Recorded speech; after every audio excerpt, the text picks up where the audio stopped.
Hi, everybody. Hi, We're I'm back for Blue. another. He is very blue. I'm a dee He is ba da part of the ba Blue ba ba Man dee group ba ba tonight. da. I'm so blue.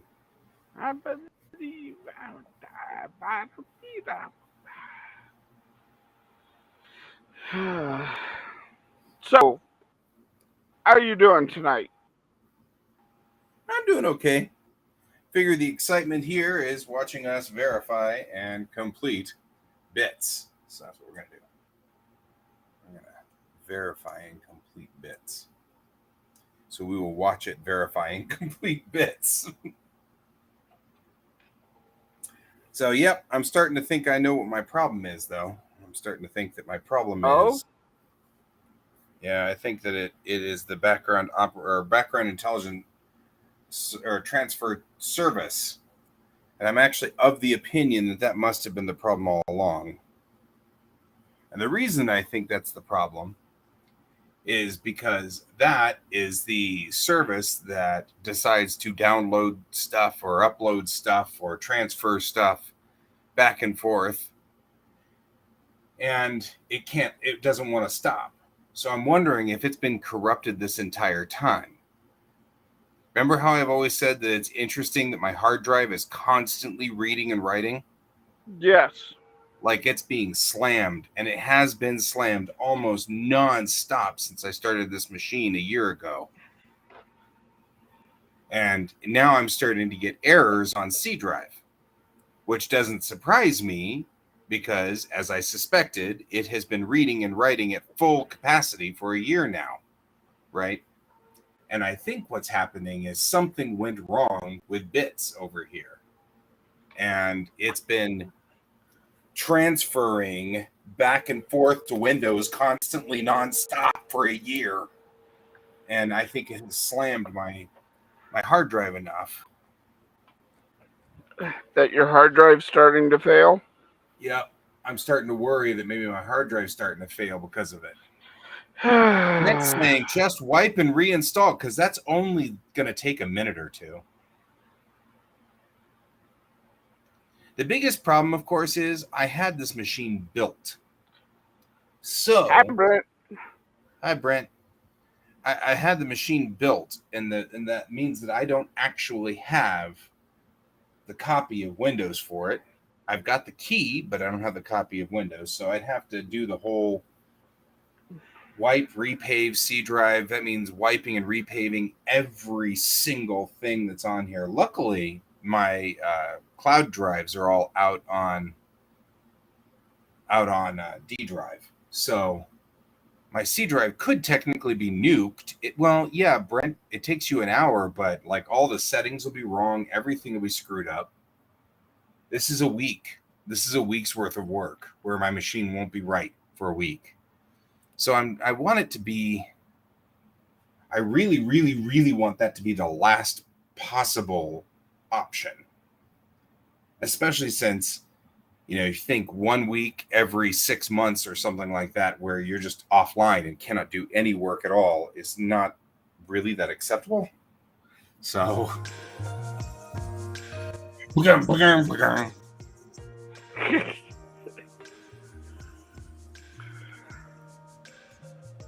so anyway, it is definitely on the table, Brent. Wiping and repaving is definitely on the table. However, I won't get any more work done until maybe Thursday or Friday of next week, and I know that. That's if I do that, that's it. All work stops until Thursday or Friday of next week.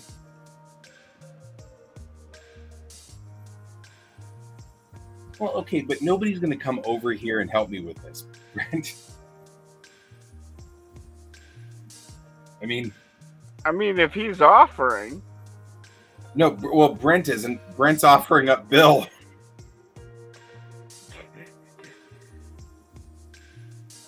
Yeah, that's like somebody else had said, here's my buddy's number, and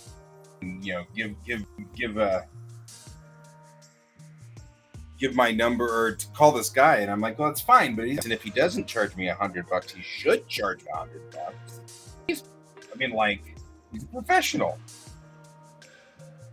And so Yeah. I don't. If I'm going to pay $100, I might as well pay the $100 on for a new memory or an SSD or something like that. So Something. Yeah. I know that's all right. So Nurse Chapel has had a crush on Spock forever. Like literally, the first time we see it is in Amok Time, which is first season of original series. And what I really like is she's had a crush on him, and we've known this, but just like what Will Wheaton was saying in the Ready Room, you don't hear about it, or you don't know a lot about it because, of course, Toss didn't go into that deep. I know you would, Brent, and you'd be fine. You'd be fine.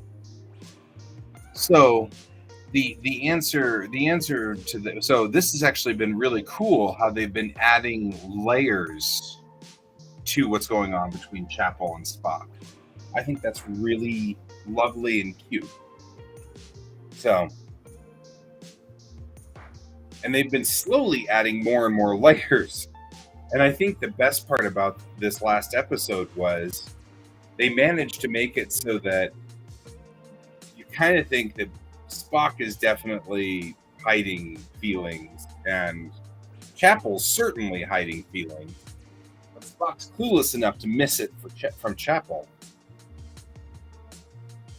But I think that, and T'Pring is clueless enough to miss it from Spock, which was making this really interesting.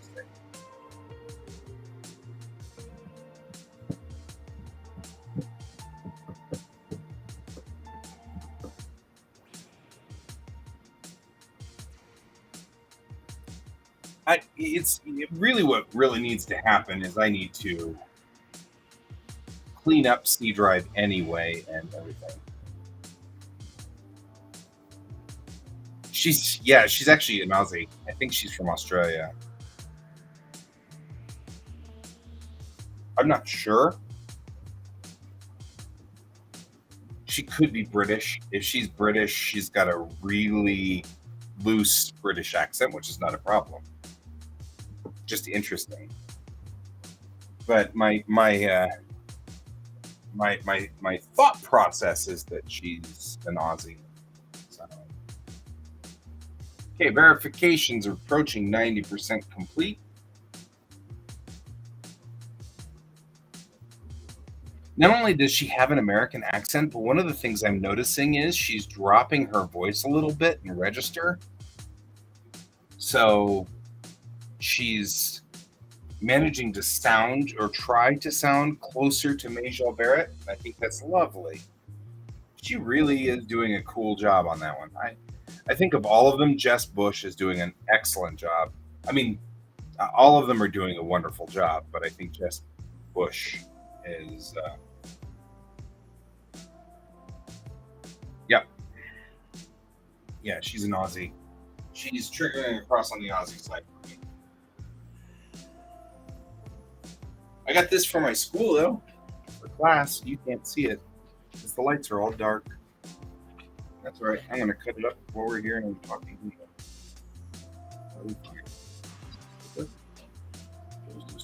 So I went on to a Discord channel. I was talking with people on the Discord channel. And I went, oh yeah, one of the things I worked on was Jurassic Thunder. And I had someone in the stream go, you worked on Jurassic Thunder? Like, yeah, I did the transfer art for the scenes when the scene stopped and went to the comic panel. And they went, wait, you drew all that? It's like, I'm sorry. This is your fault?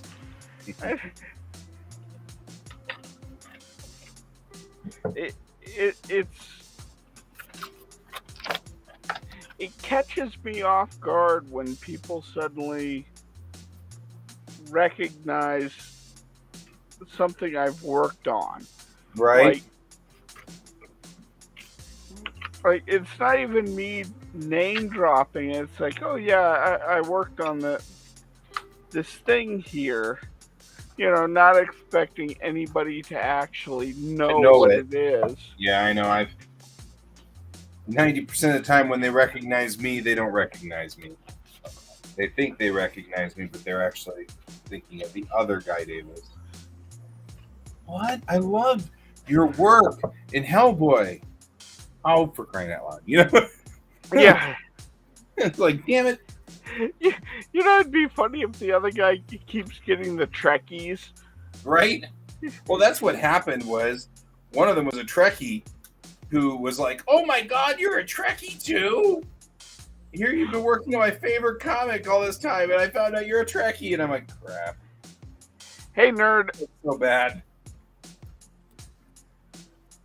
Ah, he's back. Welcome back. Okay. Windows Protection found corrupt files and successfully repaired them for online repairs. Details are included in the CVS log. Oh, that's a good thing to see. Nothing blew up. Excellent. That's a good thing. There's a plus. It was a very Spock Chapel heavy episode. We get to see T'Pring in there too, and that was cool. I like their T'Pring. Man, she is good. Restart the computer. Okay, not you. Closing all the systems out. Let's see what we got.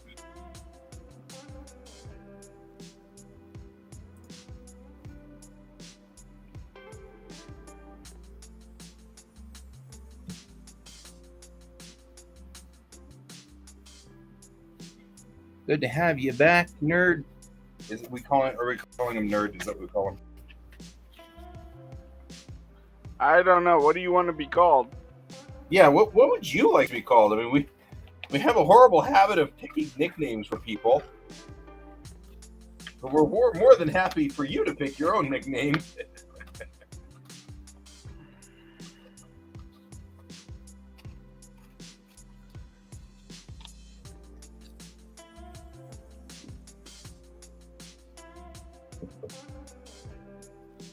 Alrighty.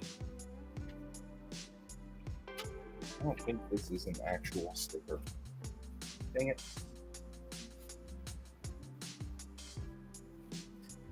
Vic. I'm okay with that. Indoctrinate. Hey, Vic. Oh, you Vic. I'm good with that plan. Hi, Vic. Welcome to the show. I'm Guy, and that's Brian. Which you probably figured out by now. All right, you. Oh, man, this is hard. All right. So, as you guys probably have figured out, I am a driving instructor. Part-time. And one of the things that I like to do is talk about my experiences in other countries. Because I keep telling my kids to expect the unexpected. Computer, lights. So this is a Japanese stop sign. And so I like to use this as an example of how you should never trust what you see in other countries, because, of course, as a big triangular sign, it looks very much like a yield sign for us. Yeah.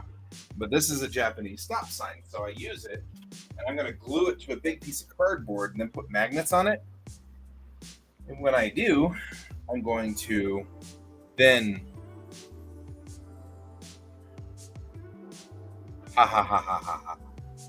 Anyway, I'm going to put it on a piece of cardboard, and then I'm going to put magnets on it, and then I can stick it to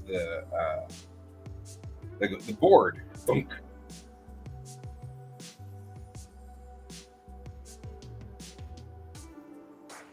Makes sense. So this weekend I'm going to go buy magnets. Probably a big piece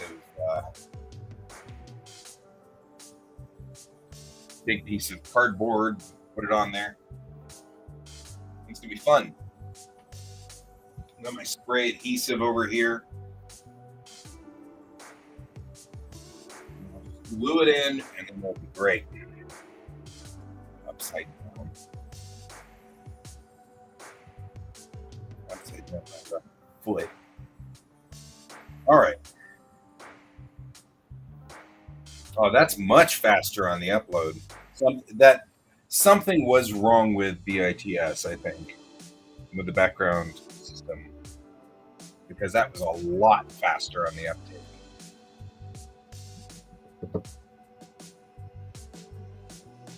It's still going to be slow going through this system, though, on the load up screen, because we've got to load Creative Cloud, which takes 200 years always.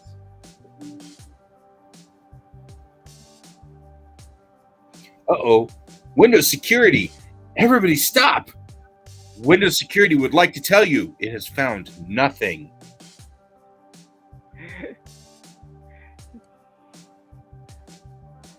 You still need to draw that as a comic. I have it as an actual, like, that's a Springs comic. It's such a Springs comic. All right, that should be easier to see now. We are going straight into my key light, shining straight into my key light there. Let's turn that key light down.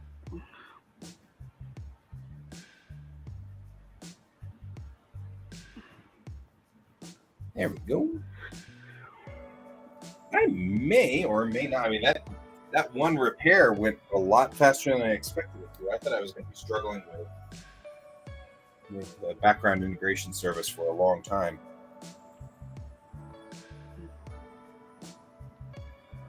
I know, right? Well, okay, so Vic, here's the thing. I actually draw a comic strip as well. Oh, hey, I see a Daedalus class ship. Life is good. Things are up.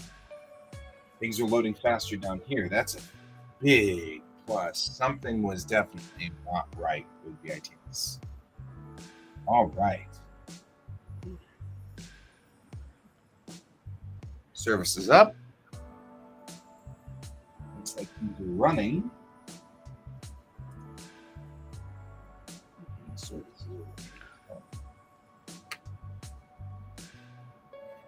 You know, I trust nothing until I see what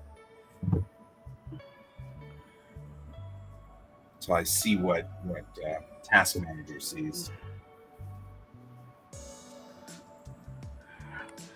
Oh, I also found out that one of my most embarrassing stories for when I was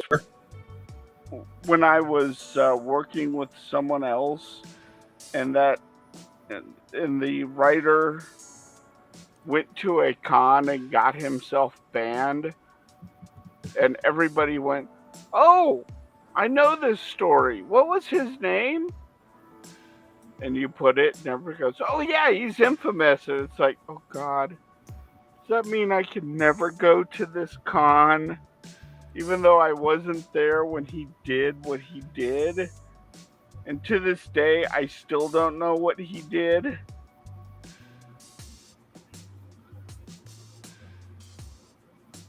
I was listening to some of that story, but not a lot of it. Sorry. Because we're still, look at how pegged we are still on C drive. However, we are still loading, and I'm not going to trust anything until I'm sure that everything is up and stable. Because actually, it's still loading Creative Cloud.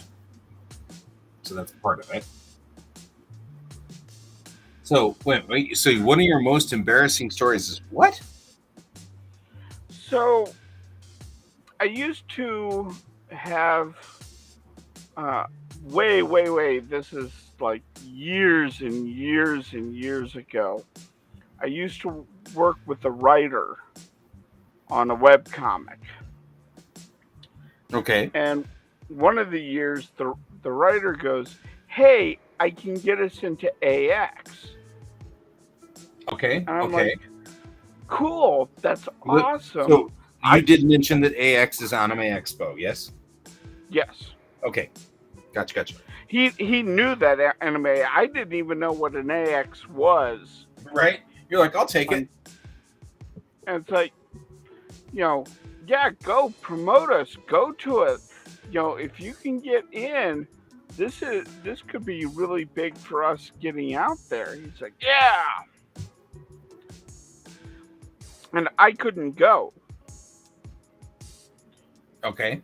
So the weekend occurs, and I try to get a hold of him. I can't get a hold of him.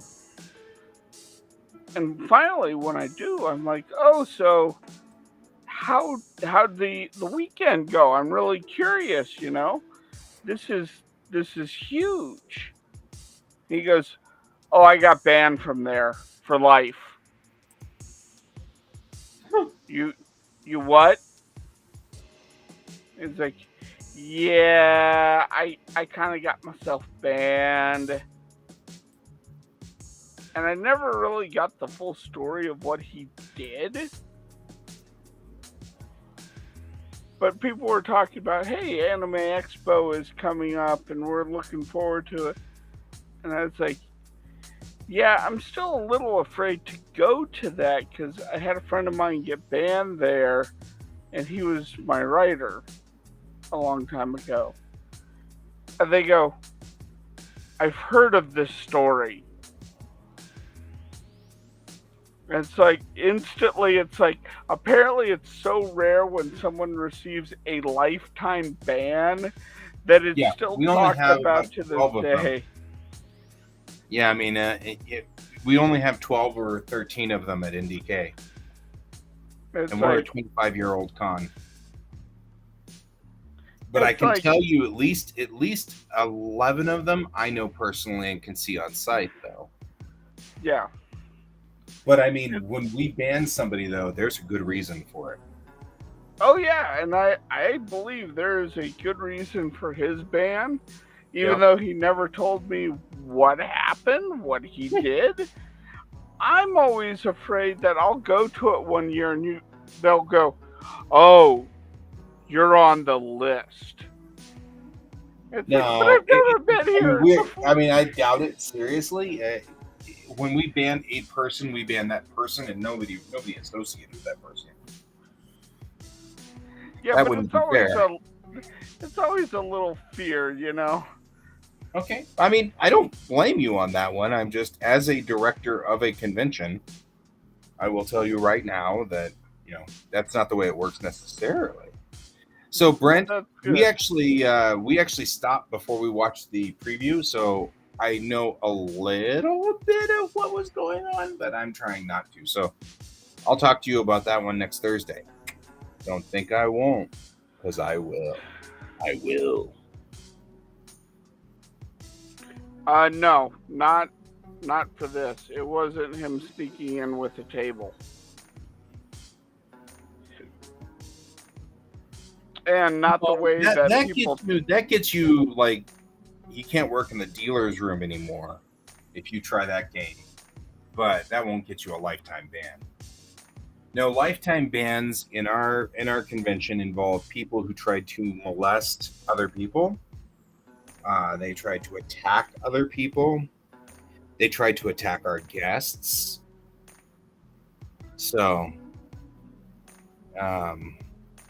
oh, yeah. Don't worry about it, Brent.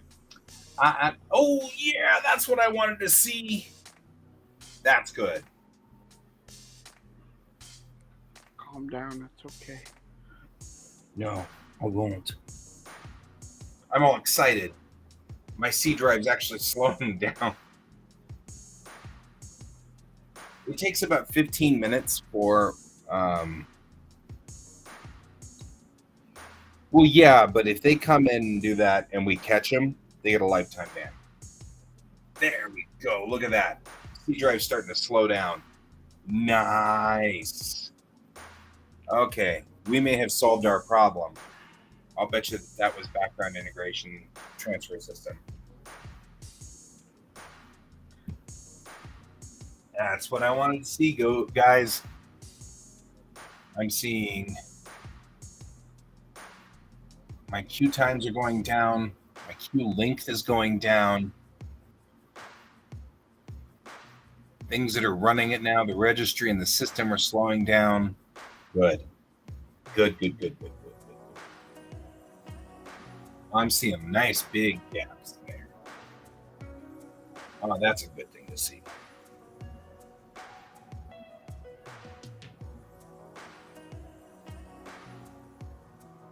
So Brent is right. At some point here, I'm going to have to get a SSD for my C drive, but I'm going to see if I can get the people who put my machine together to preload an SSD with Windows 11, and then I can just plug it into the system in the front of the line. And then once I do, it'll be cool. And then I can load everything up. So that's actually, Brent, that's probably the other major reason that I don't want to wipe and repave this machine, is because I'm saving up money right now for an SSD and one more 32 gigabyte chip. And once I do, it's going to be 2 installs real quick, and hopefully that SSD will have Windows 11. And then I'm going to have to go through the week of torment while I install everything and get everything configured properly. So I don't want to do that twice. And we're looking at maybe in the next couple of weeks, because I'm going to be getting paid from my job, and an SSD isn't that expensive. And I already have pegged out my 32 gigabyte chip. It's just not on its way yet. So,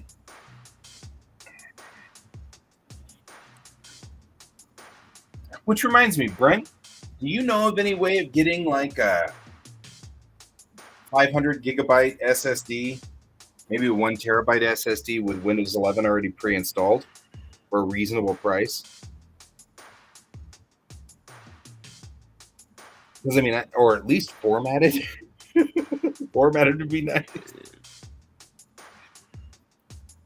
I mean, do you format SSDs? Look at this. It looks like a mountain range. Oh, this is like the sweetest thing to see.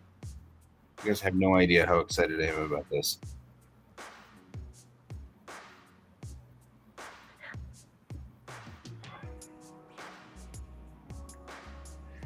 Iffy.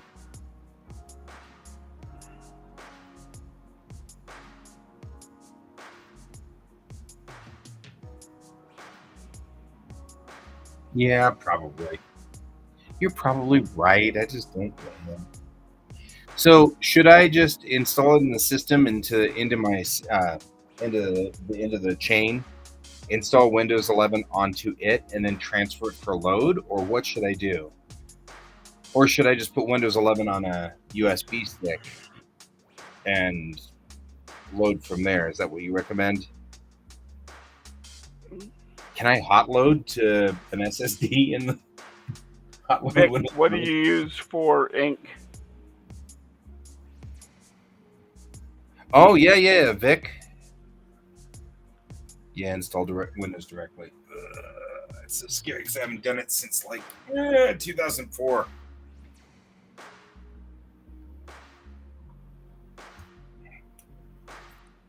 I'll probably be fine. Okay, I think C drive has settled into something perfectly reasonable. I'm going to go on ahead and transfer machines. Stand by.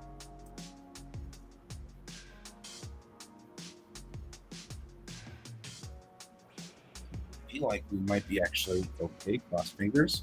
But I'm going to put a load on the machine. We're going to find out real quick here.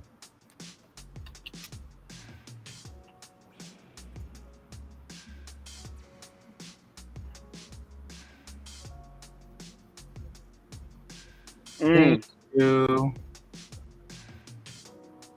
You are the bestest, Brent. I appreciate it. I'll just do that then.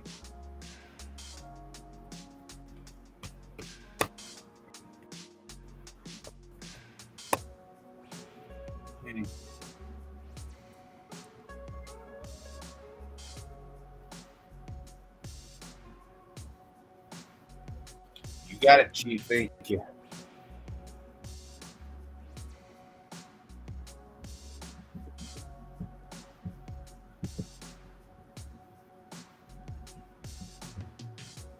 Oh, Vic, if you're using disposable pins, highly recommend the Sakura brand disposable pins. I mean, it's not like I don't use Sharpies, because here's a Sharpie right here, and I love this Sharpie because it's god-awful huge, and it's great for doing disturbingly large amounts of black. But the truth is that they're water-based, so they'll warp your page. So you don't want to use them any more than you absolutely have to.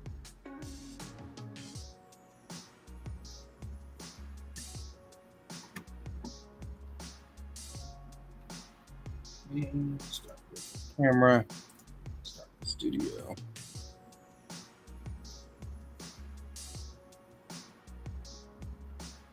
You seem somewhat confused.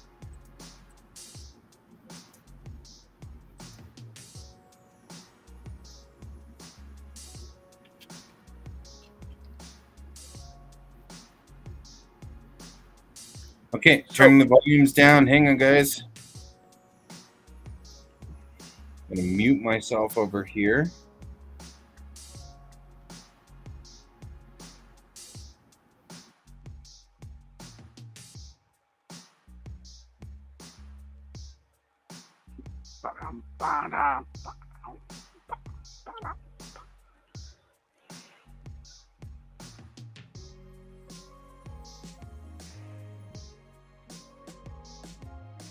Oh no, not in the face.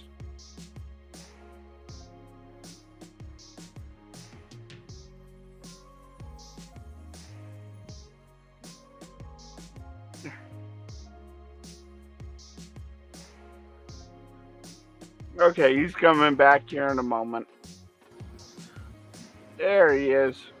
And now we're back up on system. There we go. Hey, look at that. And we're configured properly and everything. Back in the main. Back on the show. I got the link from you, Brent. Thank you, my friend.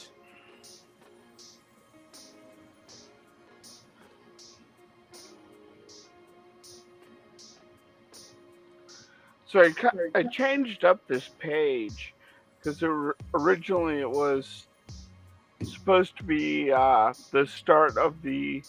See you later, Vic. Take it easy, man. Have a good evening. It was supposed to be the start of... something beautiful. The training montage of her just constantly blowing up the things. I went, you know what? We need a reaction page where it's like, you know, because I showed the one building all blown out in the background from all the debris. I went, you know what? We need to have one where she's like putting up armored barriers.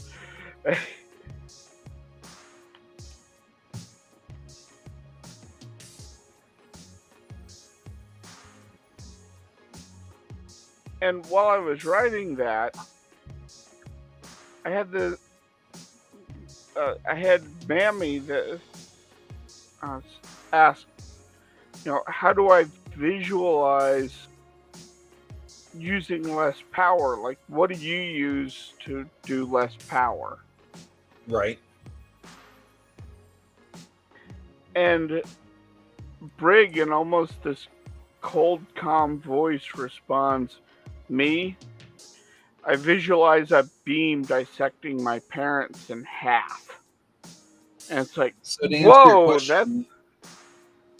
Oh, yeah, go. I'm sorry. No, finish go. Finish your statement. No, finish working with him.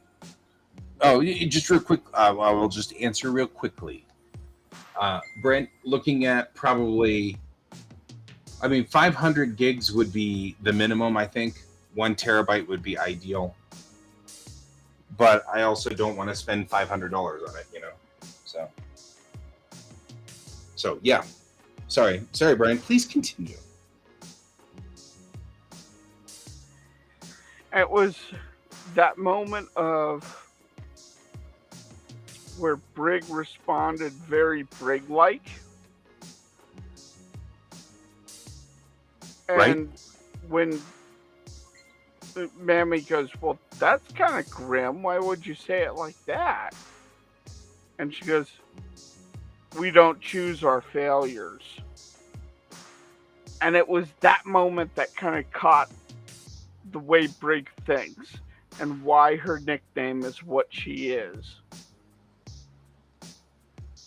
Did you pick Micro Center? Yeah, that makes. I like where you're headed with the depth of this.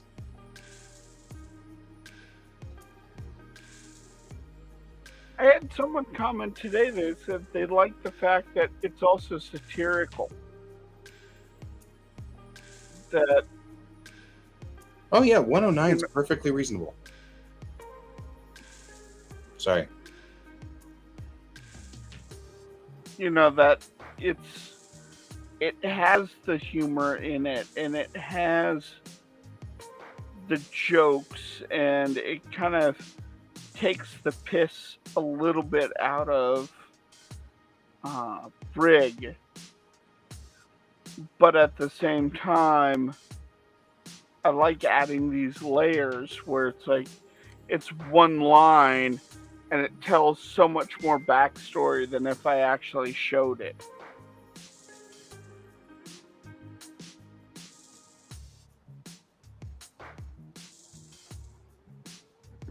And it's completely opposite to what you should normally do, and I wouldn't normally recommend it.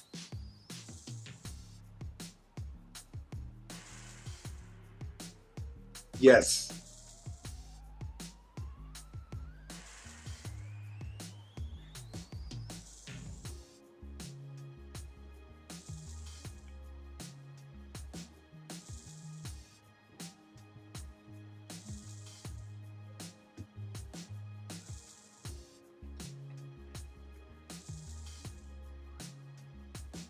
So, okay, that is an important distinction, my friend. Thank you. That was the question I was wondering about.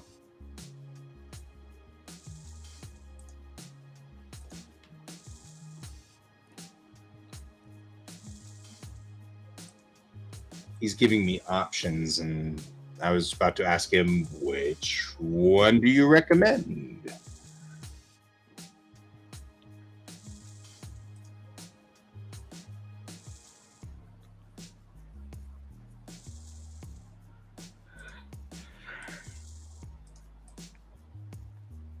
So if you don't think the crucial one's going to fail on me, then maybe that's not a bad one.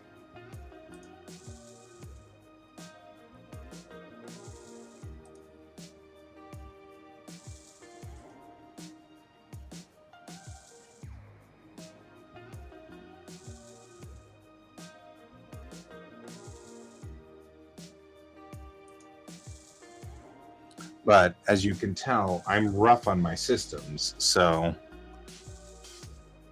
it is kind of important to find one that I have a lot of demand on the system. So, okay.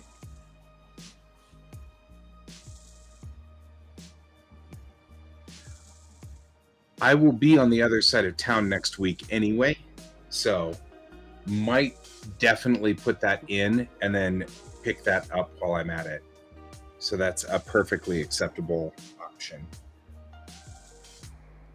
Because Micro Center is really, really close to the directors of NDK, the house where the directors of NDK live. And we routinely end up in their neck of the woods doing things. So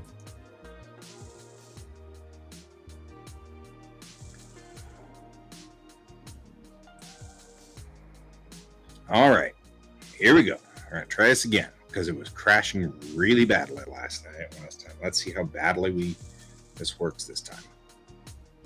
Morph corrected successfully. Okay. Go foomf. Everything looks like it went foomfy. Okay.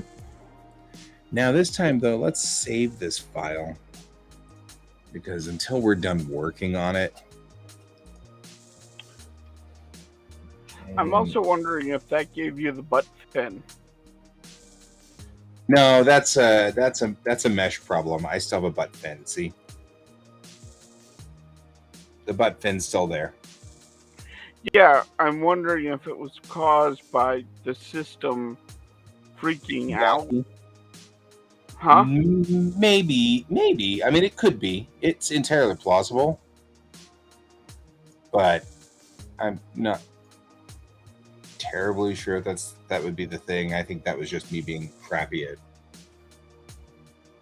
design, crappy at my abilities to do dumb things. I don't know. I mean, I feel like that's what it really was just me being lousy at this. All right, at working on the system. Maquette's working on it.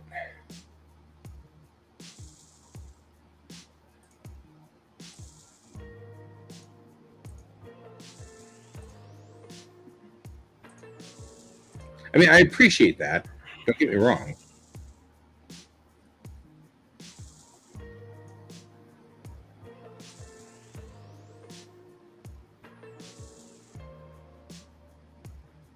That looks right.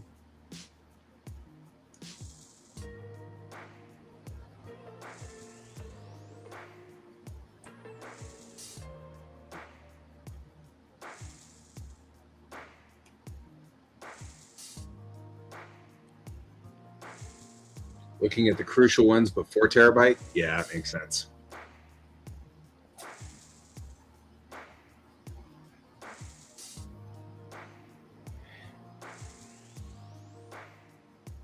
I just wanted to make sure that the crucial ones were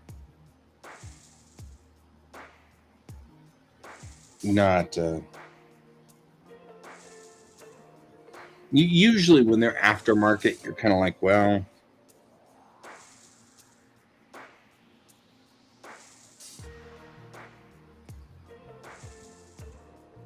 I definitely have control here, so that's good. All right.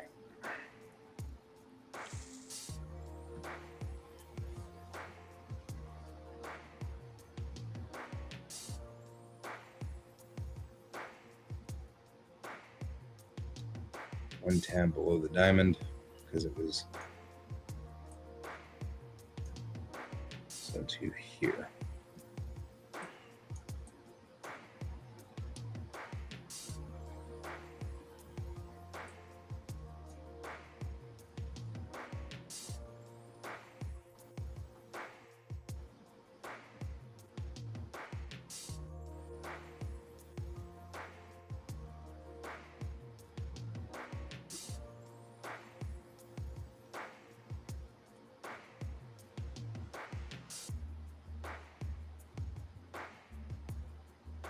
No issues in 3 years makes me happy. That's the kind of thing I like to hear. Because I'm getting sick of this. The biggest problem I've got is I actually do have enough knowledge to fix this machine. And because I'm usually poor, that's the option. The problem is I don't have enough knowledge to fix my machine quickly. And that's the biggest problem. So I know what'll happen is if it starts to go down on me, the end result is just going to be me accepting the fact that for a week or two I'm going to be frustrated and up to about here and parts and pieces and wires and trying to get Windows to run correctly, and then finally it'll all work. It will ultimately all work, but I can't afford to pay somebody to do the work really, because logically I should be able to do it myself. And I mean, the $100 that I would pay the guys at like New PCs to fix my machine could go to more memory sticks, which I could definitely use more memory, you know, or something like that. So it's kind of like, if I've got the knowledge, I really should do it, and I don't wanna, you know, kind of thing. And that's what really kind of gets me. But I'm thinking it's about time to go to an SSD anyway for startup. Oh, I know you would. You'd be really nice and very sweet to me, and that's very kind, and I appreciate that. And I would definitely pay you in, you know, like comics. We will do comics and stuff like that. But I also feel bad. You are a professional, And it's not necessarily appropriate to just say, well, Brent, your job is to come over here and fix my machine for free. I mean, I wouldn't want you to want me to do artwork for free, right? So why would I expect you to fix my machine for free? So, and I know you do it out of the kindness of your own heart, and I appreciate that. I really do. And you do it because you're my buddy, and I also appreciate that. That said, we shouldn't make that no, don't do that. We shouldn't make that the standard. The expectation. Because we're both professionals and we do this stuff professionally, and it should be respected as such. Is this just 90 degrees? Because if so, I can do this. Work. Right. Work. Yeah. If so, in theory, once I match these up,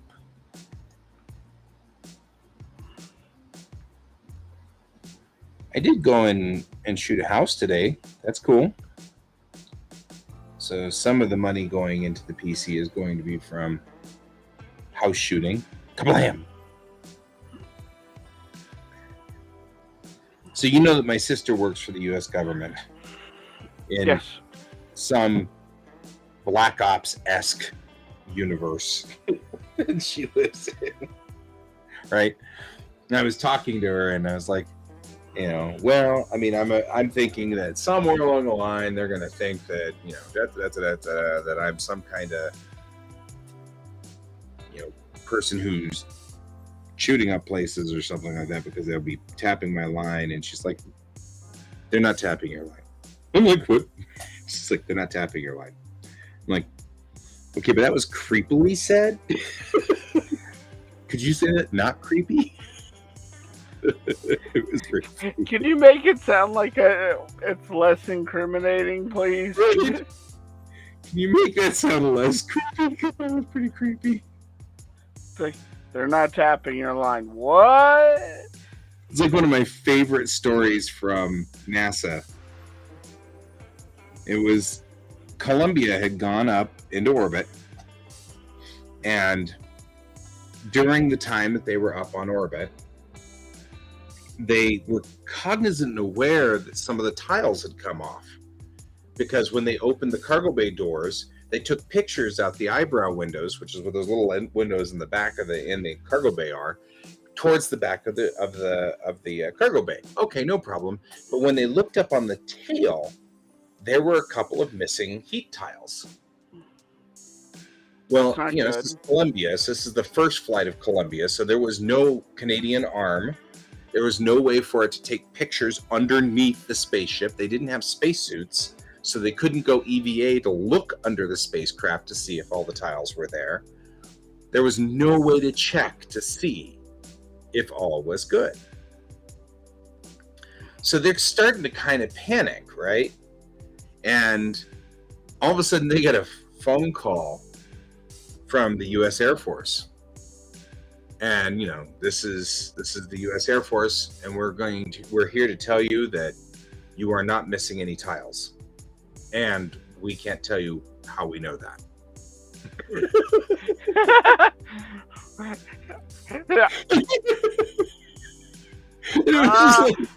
10-4, got it. Thank you.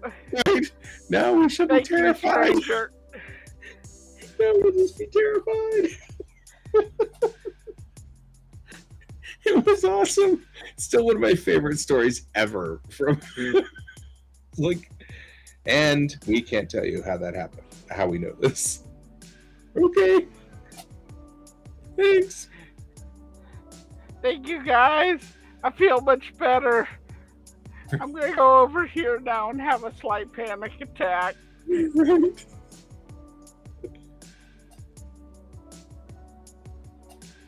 The funniest part about it, of course,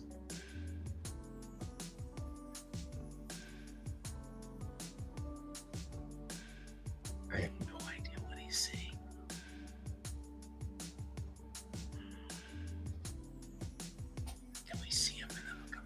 Are you talking about the story I'm telling about NASA? Yeah, I just desperately think that. Oh, it's all good. You're probably giving me that look from the the dude who's like all annoyed. I absolutely. Well, and part of it is that, I mean, you know, as a nation, we show respect to one another by giving them money. So I want to make sure that I give you money if I ever need to give you money. I'm all about that plan, though. Doesn't mean I don't love you. It doesn't mean I don't want you to help me.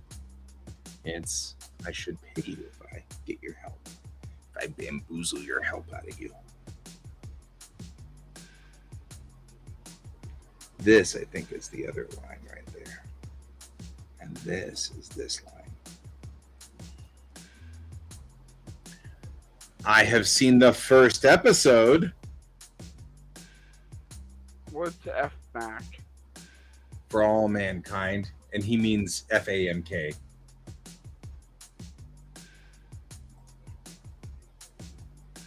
For all mankind is like... It's a great show. And you can tell people who've watched For All Mankind because they come up to each other and go, "Hi, Bob." "Hi, Bob." "Hey, Brent." "Hi, Bob."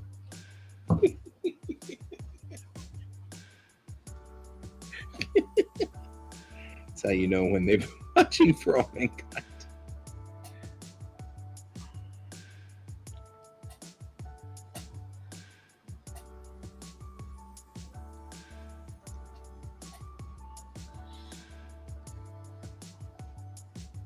"Hi, Bob."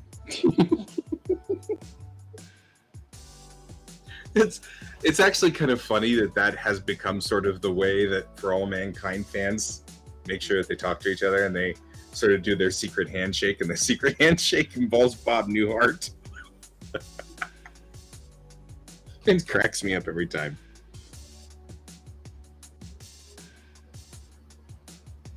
But it works. We're all good. Okay, so to the after section, to the back.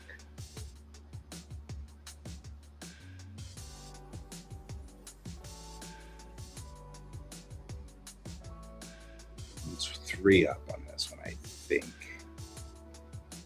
If so, that should be that, that should be that, that should be that, and that should be this.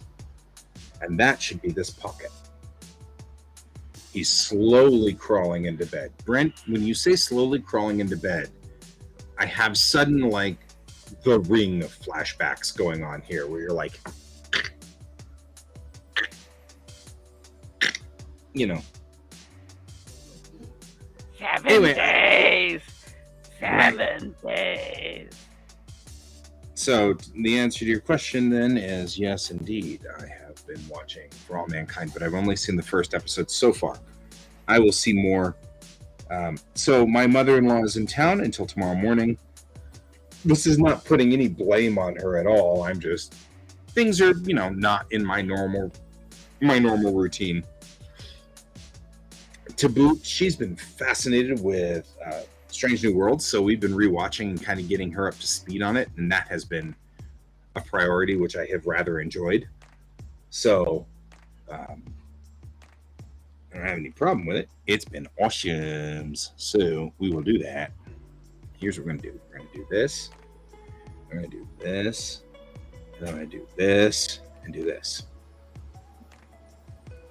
Damn it. I haven't seen episode 2.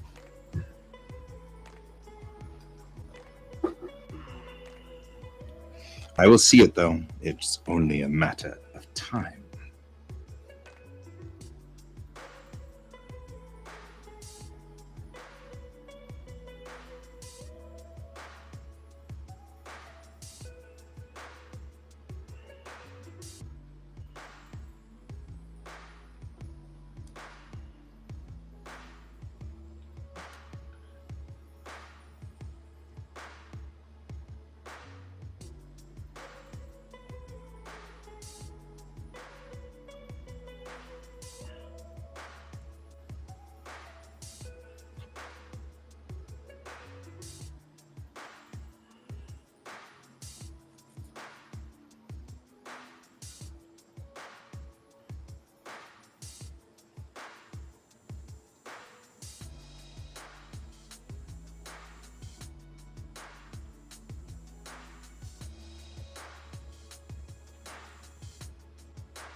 I've got Apple TV through Mariah's phone. But thank you.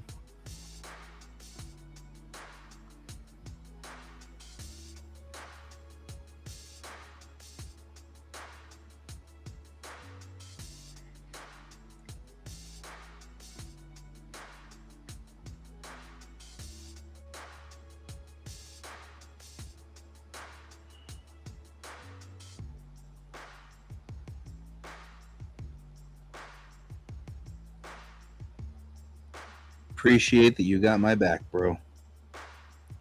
I do appreciate that, my friend. Nope, that's not where we wanted to go. We definitely don't want it to go there.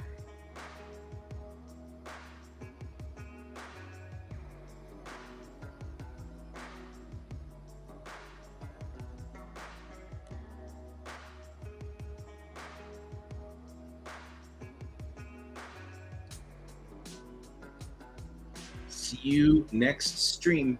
We'll probably be streaming. I don't know about Brian, but tomorrow night I definitely have D&D, so there's no way I'm streaming tomorrow night. It depends on what's happening during the day. Oh yeah. So all of the frames got cut out for you there, so you just went, it depends on what's happening during the day. Your mouth opened, and then nothing, yeah, then you talk. And I heard all the words, but you're like, it was like a bad ventriloquist. It was very awesome. It depends on the day. Because it was like super hot today.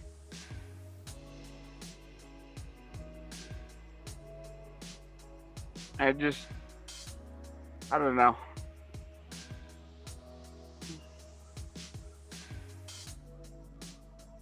It's funny, my other friend is also, I have two whole friends, also just asked if I've been watching For All Mankind. We are right now in the middle of nerd heaven.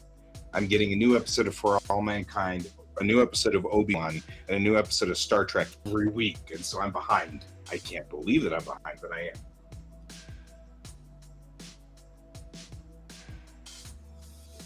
Well, that's because you have familial things going on. Because and the mother-in-law, like I said, she's been really into the idea of Star Trek, so I'm really into the idea of showing her Star Trek.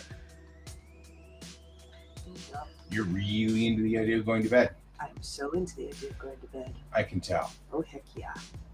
Kai has brushed teeth. Oh, good. Don't say his name on the stream, though. Sorry. Kiddo has brushed teeth.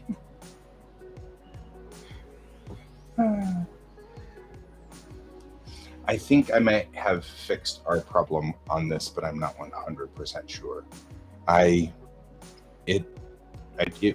tried to update last night. Windows Update. It got really, really laggy last night to the point where it was impossible to draw. Ooh. It wouldn't draw anymore. It was like I would draw and then it would freeze up for about 90 seconds. And then when it came back, whatever I did while it was in the freeze would all of a sudden just draw really fast. So I'd make a mess of everything I was doing.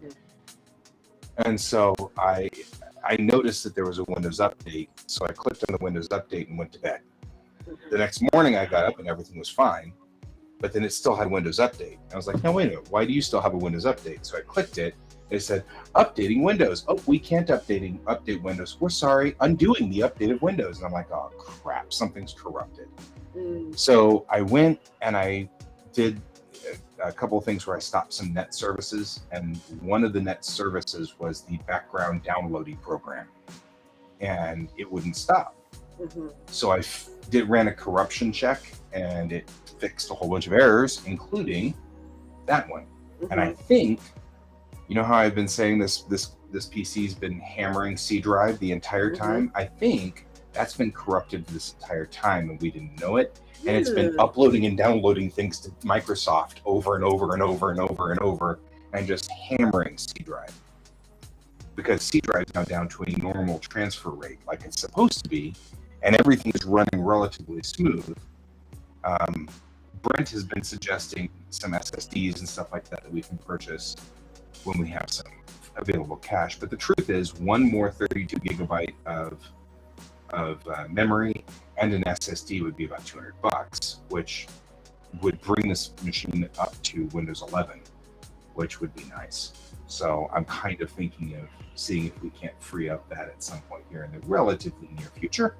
We'll discuss it when we get there. There was a lot of information to download, but it was important. And I retained that. All of it. You retained all of it. Guy wants to spend some money. That's the part that you retained. I wish to kill Guy because he wants to spend some money. Hey, look at this though. It's your sign that you were not that happy with. Yeah, because look at those. Because it's weird. The kids won't care. Kids won't care. And I'm just going to glue it to a piece of cardboard. It'll be fine. Yeah, put some magnets on it. I think what we should do is, I know it's going to be horrible, but maybe we should make a run to Michael's at some point. I'll just get some red cardboard and some magnets and stick it to it, and we'll be great. And then I'll put my my Broncos pennant on magnets too, so I can just boom, stick that up there. And George really likes this glass thing because it's cool. And so he's all about this. He's like, I'm into the glass thing.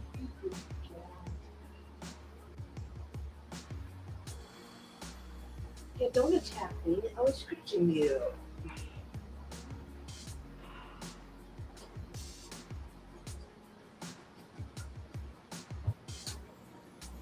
All right.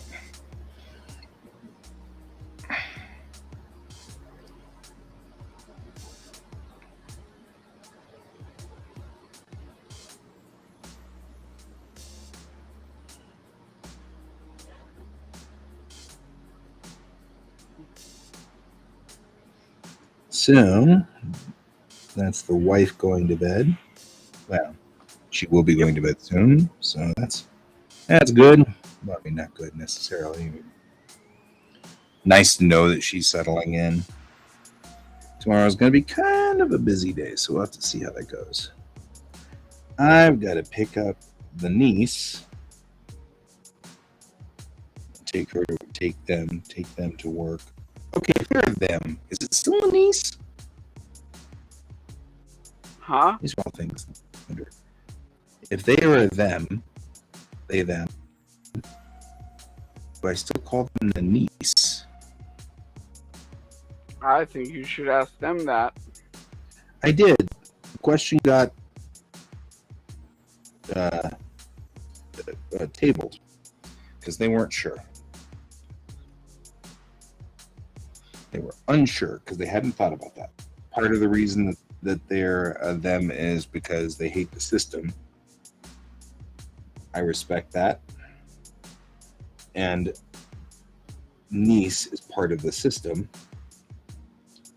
So they're unsure. However, they also know that I'm very happy to be the uncle. So on the flip side, they're like trying to weigh that one out.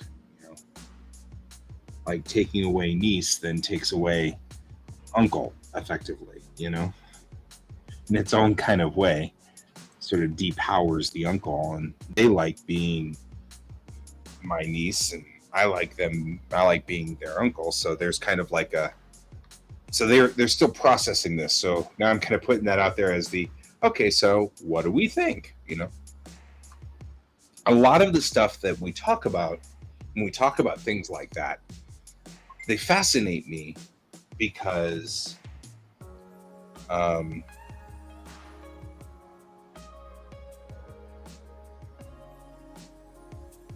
what is Backer Kit? So Backer Kit was it used to be heavy with Kickstarter and getting your product out, Kickstarter. And then Kickstarter decided they wanted to get into blockchain and NTF. And now Backer Kit is doing crowdfunding. Intriguing. Most intriguing.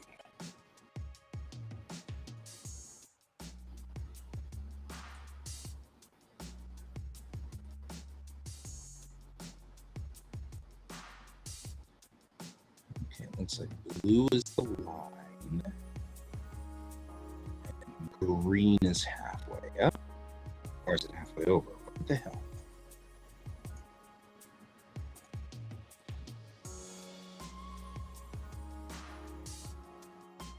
Okay, so green.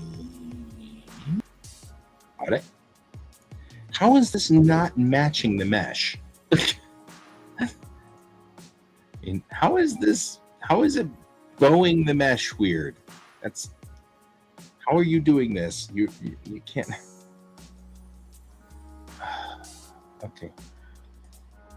So the mesh doesn't match is what we're saying, is essentially. Gotcha. That's so, okay.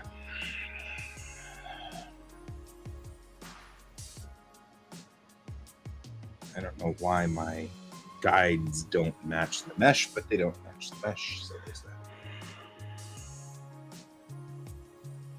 So we're saying backer kit.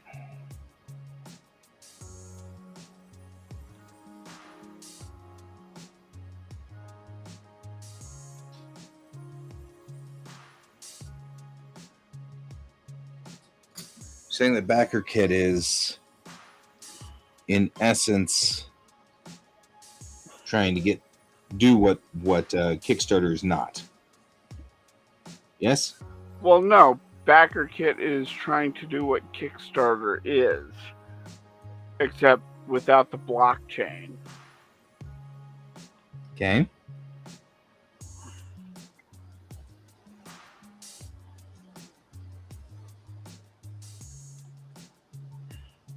If that makes sense. Sort of.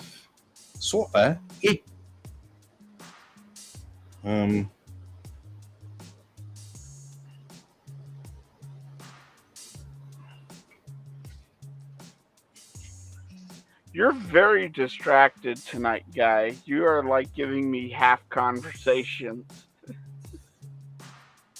Yeah, well, I'm doing about 6 different things all at the same time. And I'm not good at that, and I don't want to take an Adderall right now because that would be bad. Oh, we should talk about whether we want to go back to days next week or not. I would like to go back to days. I don't know if I can go back to days. Things have gotten very complicated in my life right now. That's totally acceptable and understandable.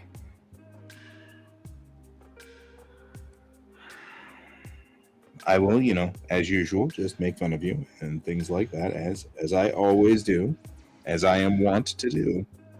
No, actually, you're here. You were the last person on our group that I need to pester and annoy. I mean, you are literally the last person in our group that needs to be messed with. Yeah.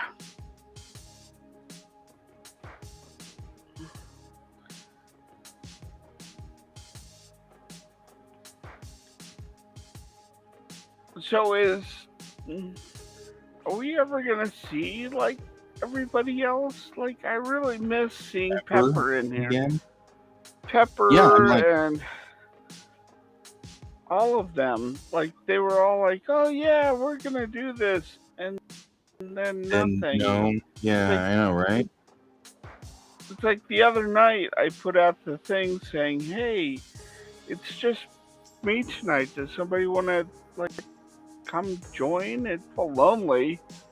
And thankfully you came, but no one else did. And it was a little frustrating. And kind of sad. I mean,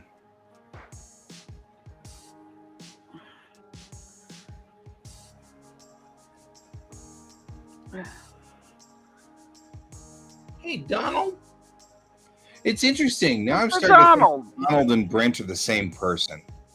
Yeah. You'll notice that Brent disappears and Donald appears.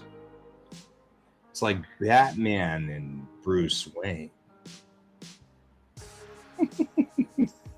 Good to see you, Donald. I mean, other than us being completely bonkers and weird as usual. Although, kind of to be fair, it's not like that's uncommon for us.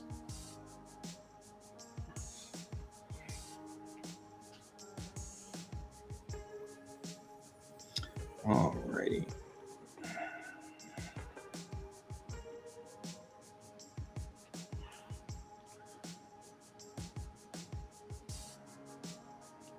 This does mean, though, that Donald successfully found parking the other night.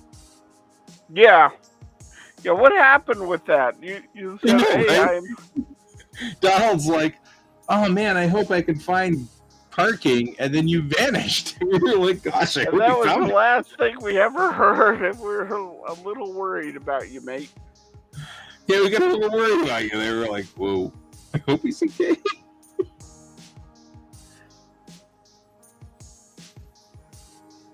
That's cool.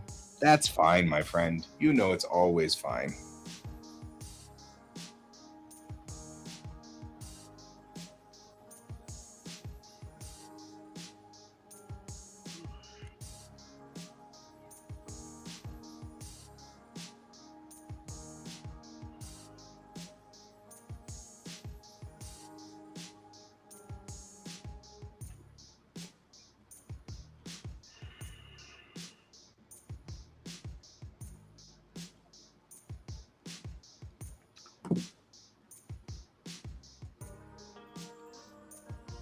That must have been one heck of a call of nature.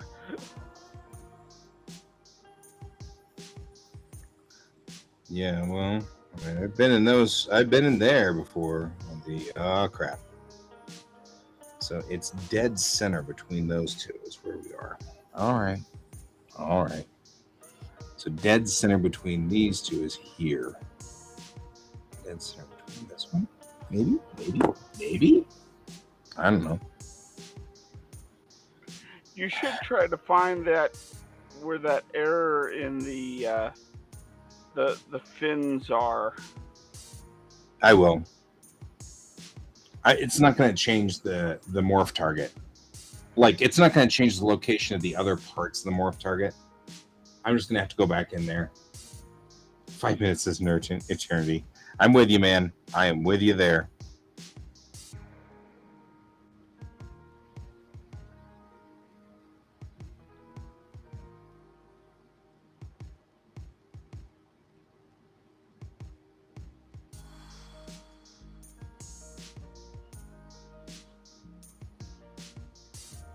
I feel like I can go one over completely, right? So like to here. And it's here to here.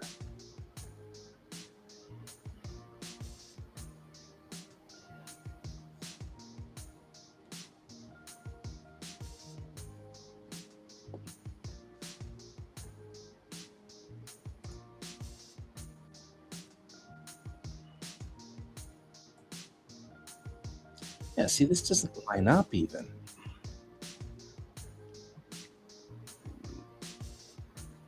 I mean, no wonder these don't match back here. But still, it doesn't match the grids on here at all, which is really weird. Everything's off by just a little bit.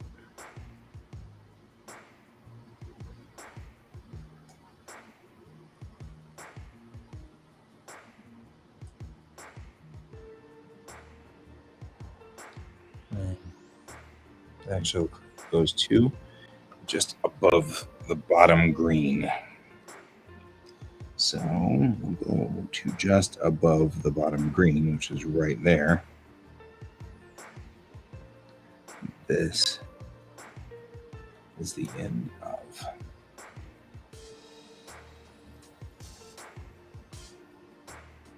that. Put it actually right here.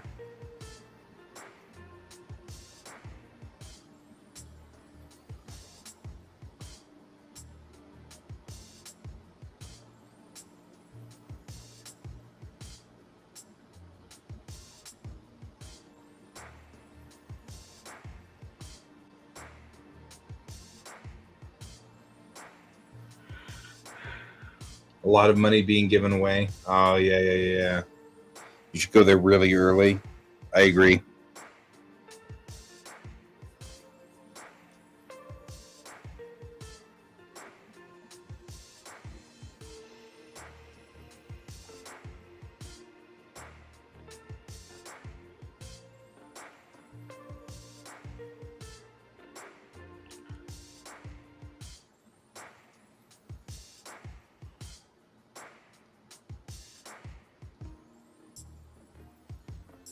$1,700. Wow. That's a pretty big prize. You're right. It's a big purse.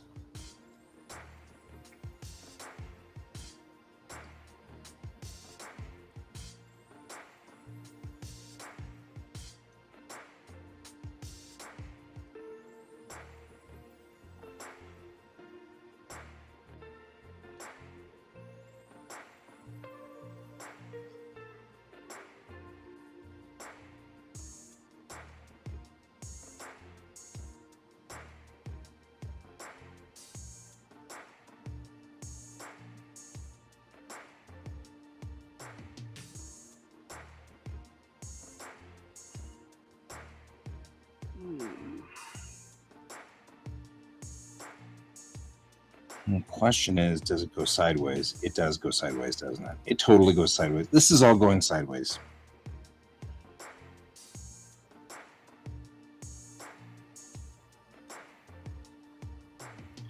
I am trying to make it straight on here, but it's not.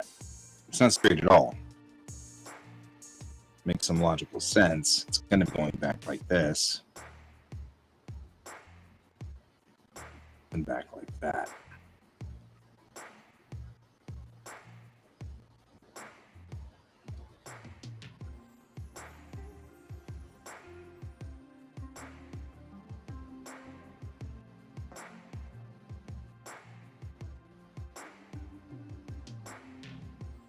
There we go.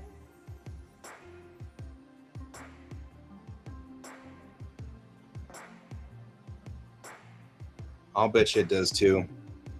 You'll be like struggling in there. Be careful on that one, Donald. That just sounds like it's potentially got a lot of bad that could happen. That much money and things like that, people get into fights.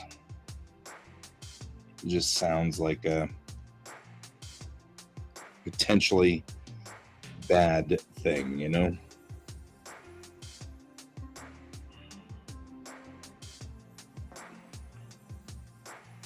You've won there long ago, huh? Well, we're rooting for you, as we oft do. Mm-hmm. I'm not playing poker against you ever, unless I intend to lose my shirt, and I know that that's going to happen.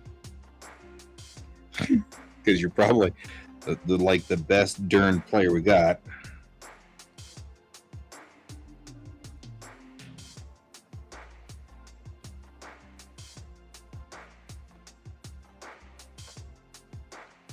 Okay. That's what worries me. Can't really dodge a bar fight if you're in that wheelchair. It's not going to help you any. I always worry about these things. I'm like, Donald, please don't die.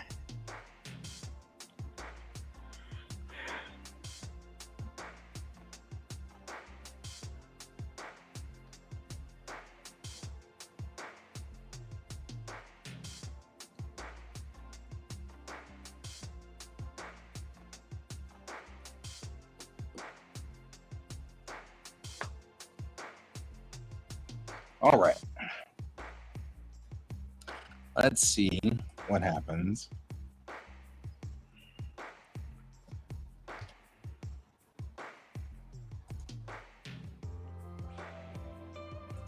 We'll load this template as browse working at 2. Take a look. All right. That looks correct. That's bent.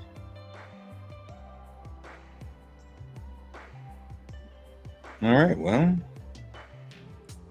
I mean, the front part's correct-ish. So let's be up a tab on that. So I picked this tab. I think I have chosen poorly.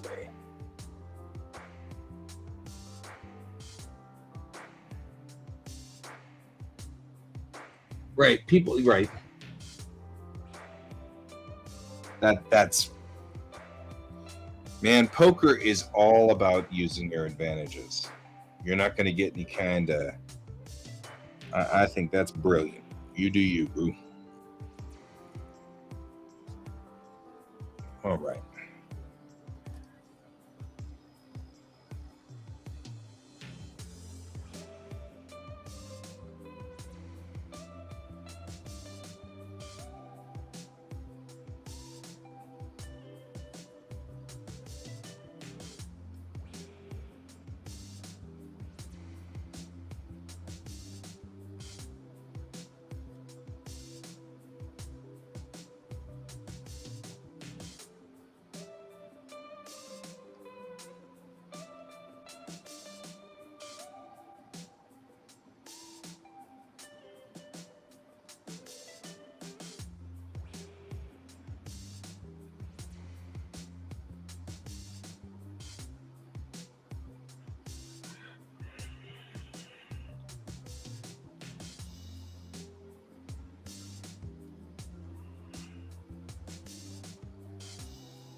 My brain isn't on how to do this page. I hear that one too. I think I'm actually going to leave that for tomorrow because I got my page done for today. Yeah. You know what? Sometimes that's just got to happen. We just got to let it go. Crap. Let it go. Let it go.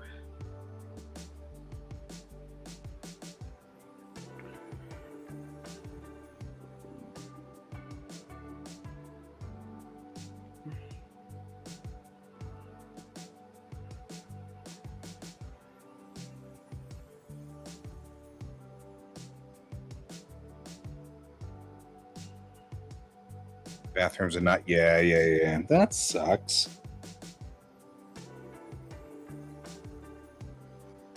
I mean, I know that there's a certain amount of it is what it is, but still.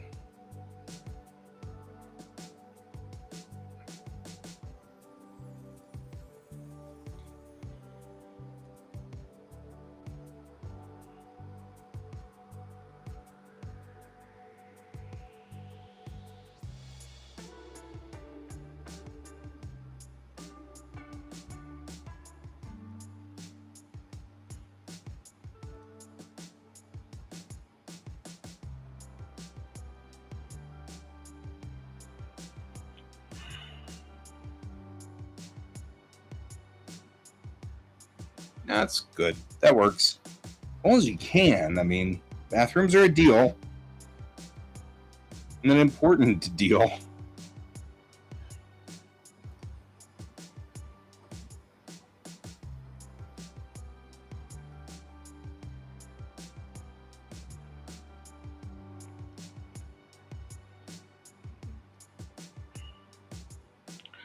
So I got asked what my pronouns were today.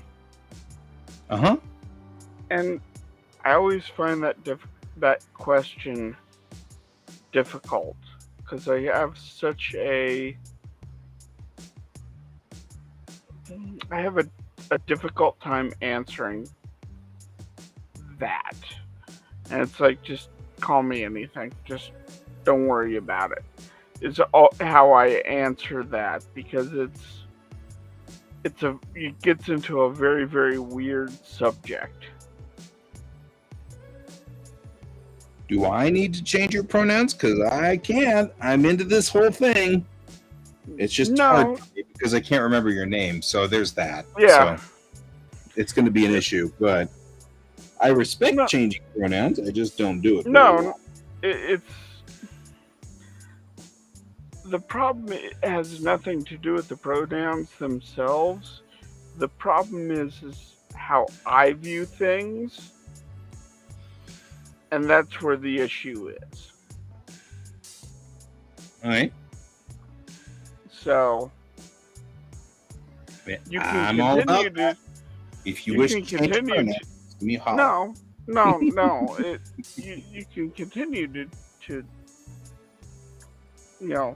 call me whatever you want. It's just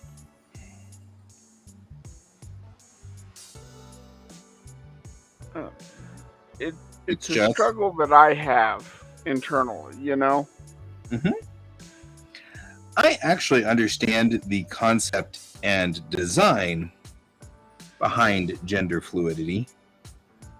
I have always, in my own way, had sort of we're not going to do that way. Had sort of an alignment. Clearly, it was much more female than male in a lot of ways. However, it depends on how you define gender on that one, because I have never been attracted to males at all. So for reproductive purposes, I'm male. I don't have any problem identifying as male, but I don't also like some of the cultural structure that we put around what males are supposed to do and how they're supposed to act. Right. Which one's the amateur noun? I want to know, where's the amateur noun? But I mean, for me, it's like, I can definitely understand where people are coming from when they talk about gender fluidity.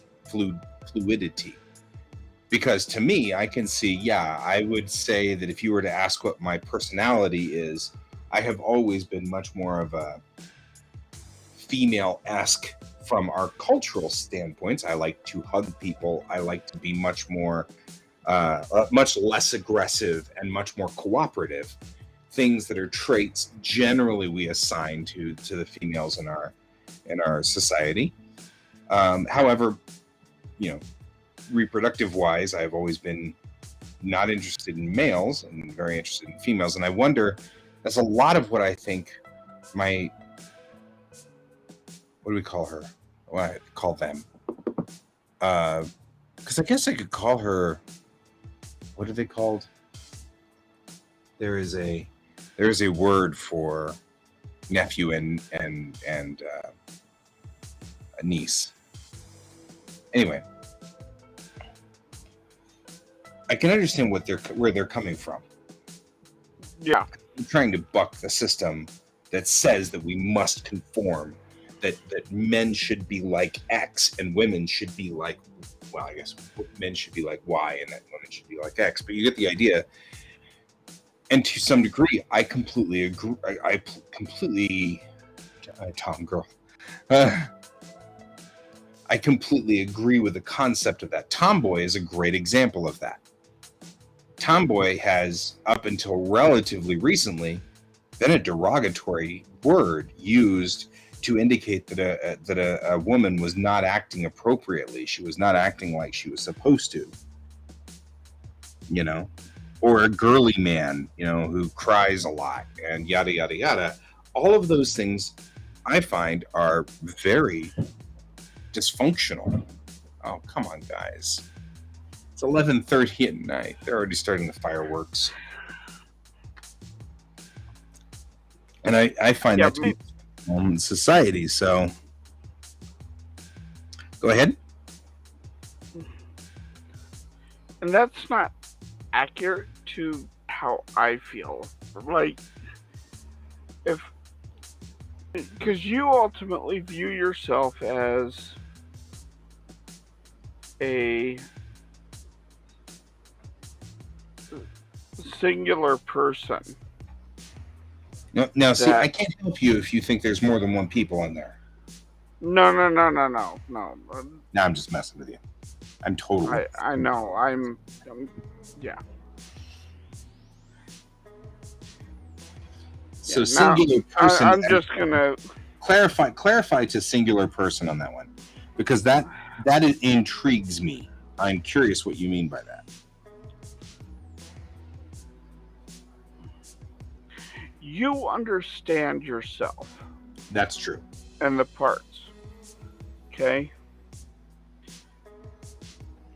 For me, it's a tug of war between the two sides. And the two parts are at war with each other. If that makes sense. That totally makes sense. I think I was there in my 20s. I think I have made peace with myself since then. I feel like that's where I am. Donald's saying that he's got mama's boy tendencies. But see, here again, mama's boy is also another one of those that used to mean it was a derogatory commentary. We would use it only because we're, being snarky and, oh, he's a mama's boy. You know what I mean? Like, you'd use it as a negative. It's one of those things Amanda always says to me, she always says, we'll be talking about something and I'll get really upset because of, obviously this is something anti-female. And like I have always said, women's rights is the flag that I have decided, the hill that I have decided to die on. That is the flag that I fly. That's the hill that I'm going to die on. And I'm going to go there till and so it's cool. At one point in time, we were in the middle of a meeting, and Amanda, who's the CEO of Nundascon, we were talking about something, and I'm like, that's not going to fly. We're not doing that. And she's like, yeah, sister suffragette. And then she stopped, and she goes, that didn't offend you, did it? And I'm like, no, I actually think that's awesome. You can call me sister suffragette all day long. I'm good with that. Because there is some part of my psyche that says, yeah, I am totally sister suffragette. You know what I mean? Mm-hmm. That's the flag I fly. That's where I stand. And like I said, I feel like I've gotten balance between those two sides at some point. I mean, my biology says one thing, but you know what? Biology says all kinds of crap. My biology likes to tell me that, I'm 50 years old. And I'm not sure I'm happy with what my biology wants to tell me on that either. So...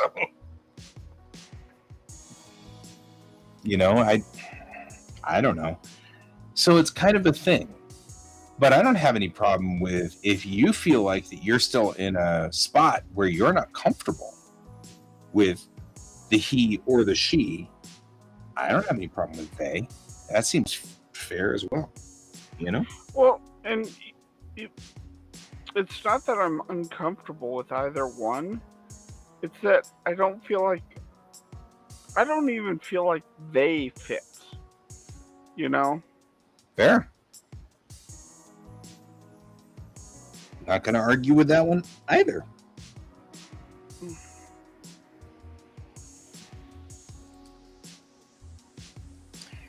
It's interesting because the kids these days, I think, are cracking open an egg that we've been trying desperately to keep stuff in and shove it into a shell, and they're breaking it open and saying, screw it. Right? I mean, why do we need to know whether you're male or female? We really don't. There's no importance of it. 90% of the people I meet are people I want to work with, or people I need to get jobs done with, or just buddies that I'm playing Magic with. Only 10% am I ever going to be interested in reproducing with, and now that I'm married, even that 10%'s gone. right? So it's like there's no point unless you want to pigeonhole them, right? Like, Yeah. I know that you're a female so that I can treat you lesser. If that's the case, I'm out. I'm not interested in that at all. That is definitely on my down. That list needs to go down in flames. You've always been more of a thinker. Me too. I'm more of a thinker as well. It's fascinating to me and amazingly interesting. So I hope I'm not making you uncomfortable by going, ooh, can I dig into this, please? You know? No, not at all. Go Start for digging into Brian's game. You know? Because, like, it's really strange. I've literally had times in which I could feel, like, both sides of me, like, dealing with the situation at once. And it's not like multiple personalities. It's I know what me. you're talking about. I was snarking because I can't help myself. Yeah. I know what you're saying. I'm compulsive. I apologize. You're being serious and I'm being a goofball.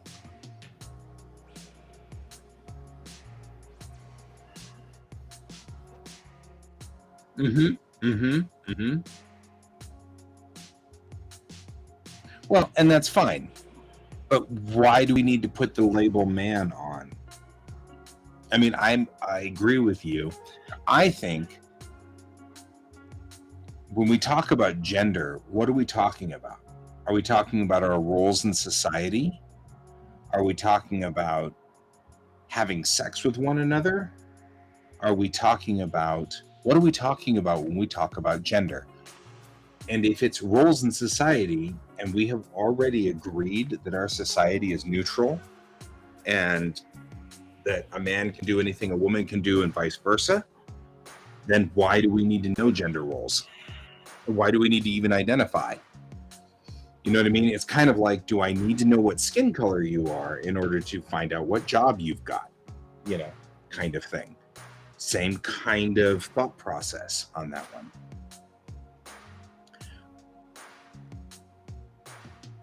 I feel like this turns pretty abruptly right there. I feel this is a better choice. Anyway, so I'm fascinated by this discussion because this is definitely a thing that I'm exploring, addressing, looking into in Bellatrix. Because what is Navin? A he? A she? I mean, he's a hologram, right? And he's a hologram projected from a PC box. Yeah. Why are we calling him him? What's the point? Why? Why would we do that? What's the intention there? Certainly, he's subservient to the female captain, so gender role doesn't matter. You know, these are all fascinating things to discuss for me.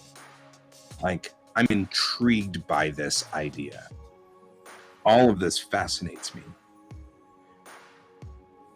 And it's because, like I said, there once was a time where I was conflicted. I don't want to say confused per se, but conflicted, you know, because society told me that I was supposed to be a strong, manly man type, and I'm really just not. You know, that's just not my style. It's never been my style. I'm not really that kind of person.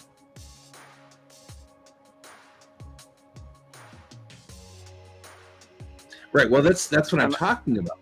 That's kind of what we're saying here, Donald, is that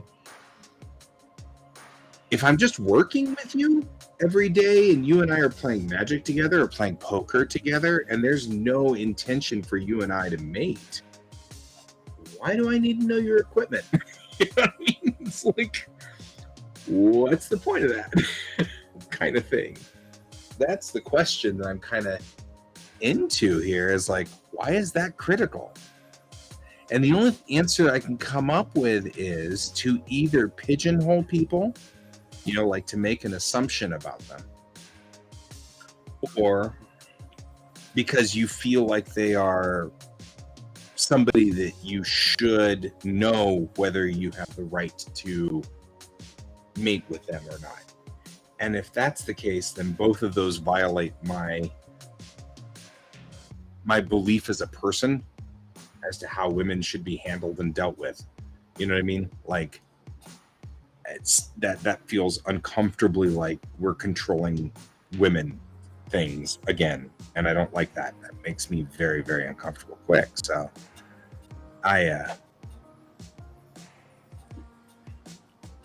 this is the service uniform. Yep, service uniform. So that's why I don't know. I mean, I'm with you. I see what you're saying, and I get it. It makes total sense. And so right arm 1 is what we want. Right arm 1. This one. That's the seam right here. It would seem that this is the seam. It would seem that I have not gone to the seam. Yeah.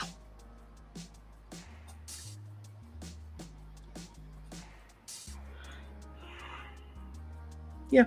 I don't know. You've petered out now, which means that I feel like I have exhausted what you were trying to say. Or overrun you so that you're no longer saying the thing, and you feel frustrated that you can't complete your thought process, at which time I apologize. Yeah, I'm frustrated in general lately. Well, I then in general apologize. So there. General. Apologizing. Yeah. But why? Says me. Why is it important to identify them as female? What's the significance and importance of that? Like, the middle of red is where I want to go with this. So even though I thought for sure that was where I wanted to be, I'm looking at this and going that I think the middle of red is the place. I mean, it's okay that we've identified, because that's what I was thinking about too. I feel like Chang is a very girly girl in a lot of ways. She has a lot of girly girl attributes, but there's no girly girl going on with Bennett. She's not girly girl at all. But I don't also feel like Bennett is a lesbian. I mean, I really haven't asked these characters who they prefer. I mean, Chang sleeps with men. We know that because she had a daughter, but that doesn't necessarily mean she still sleeps with men.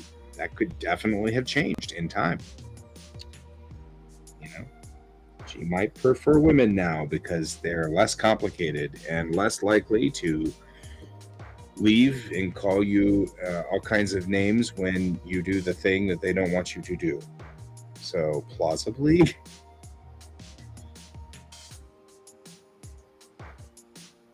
I feel like the uniform's coming down in right here, like right here, and this is the point that I want.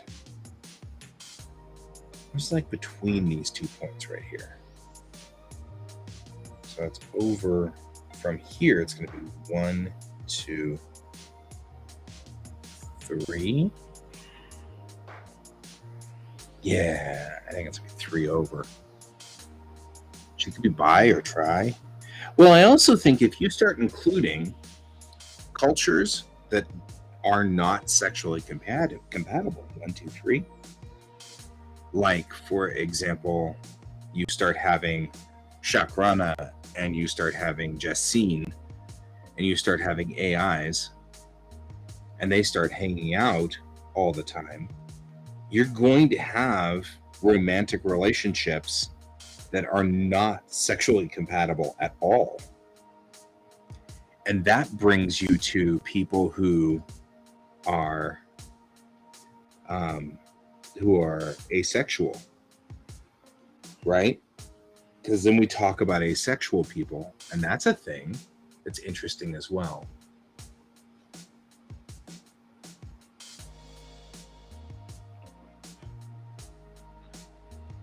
That looks better. I feel like that's the scene.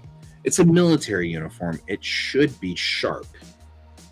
And I felt like it wasn't sharp before. Like the lines weren't going sharp. They weren't clean. I should try it. Could be. Oh, that Captain Kirk.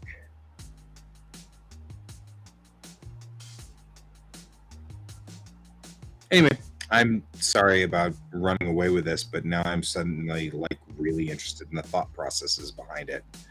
It didn't help you any.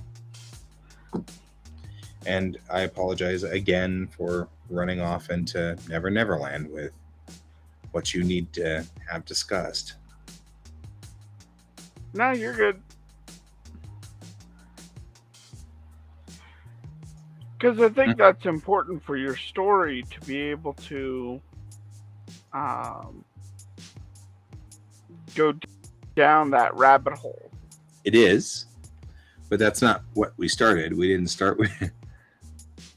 Yeah. We started with Brian saying, I've been thinking about this. And so I didn't want to take away what you were thinking about. I want to support you. You're my friend.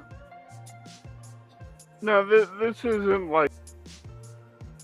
This isn't a brand new argument. This is an argument I've had with myself since middle school. And it really got bad in high school. I can't figure it out. Yep.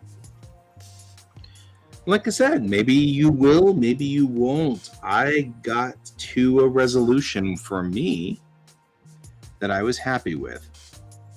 And I am happier as I grow older because I've noticed that some of the traits that I exhibit sometimes are classically, stereotypically gay. But I'm not gay, right? Which is part of the other thing that I've noticed is part of why people want to put people in boxes so that they can understand that.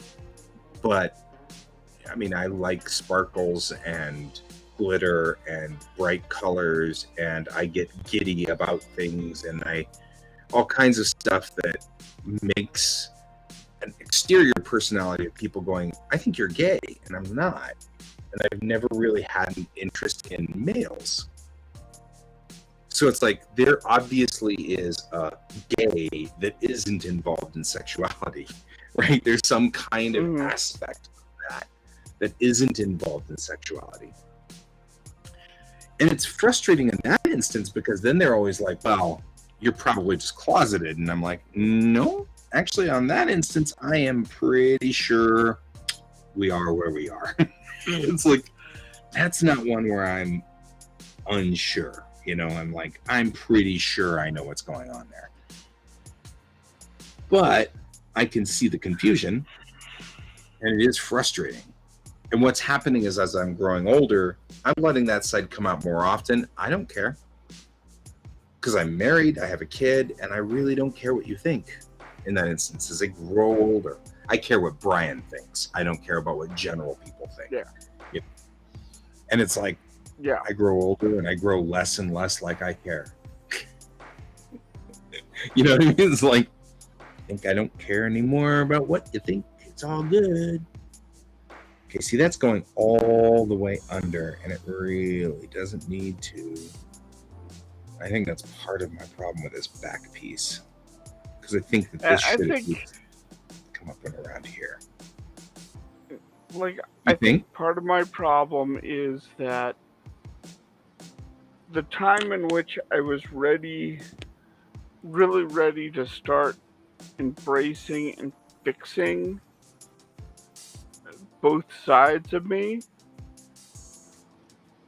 that's when we elected Trump, and that's when things became really anti-trans, anti-LGBTQT, even anti-woman, and I went back into the shell. Right. You had an opportunity to explore this and come out and look at it, and not come out in a literal sense, but yeah, I mean, and we ended up in society where everything just went sucky. And now it just feels dangerous. Right. I get that. So I'm stuck. I follow. Permanently. You know, I was talking with someone this evening, and they were like, yeah, I came from a society that accepted gays and trans and all of that. That was perfectly normal. Right. And she came here and she's gotten a lot of flack and a lot of blowback and all this, and she didn't feel welcome. And like at one point, Kat was like, I was telling her I was mad that she was going through that. That was not right. That's not right. And Kat was going, are you okay? Because you sound like you're on the verge of crying. You're mostly upset about this now. You're more upset than we are. Yeah. Well, I mean, and this is a great time for us to have this discussion as we're in Pride Week, or coming to the end of Pride Week, right? This is a great time to talk about this, because this is true. I mean, there's a certain amount of it where it's like, who needs to define? Why do we need to define? Who needs to define? What's the point of definition of this? Well, and that's kind of exploring Brig. Brig is transgender male to female, and she's comfortable with where she's at, but she doesn't. She acts less like, happy and pink and all this. She's military, right, but she's still very feminine. Yep. And I kind of really like that aspect that, hey, this is a person that is the way they are. Agreed. Agreed.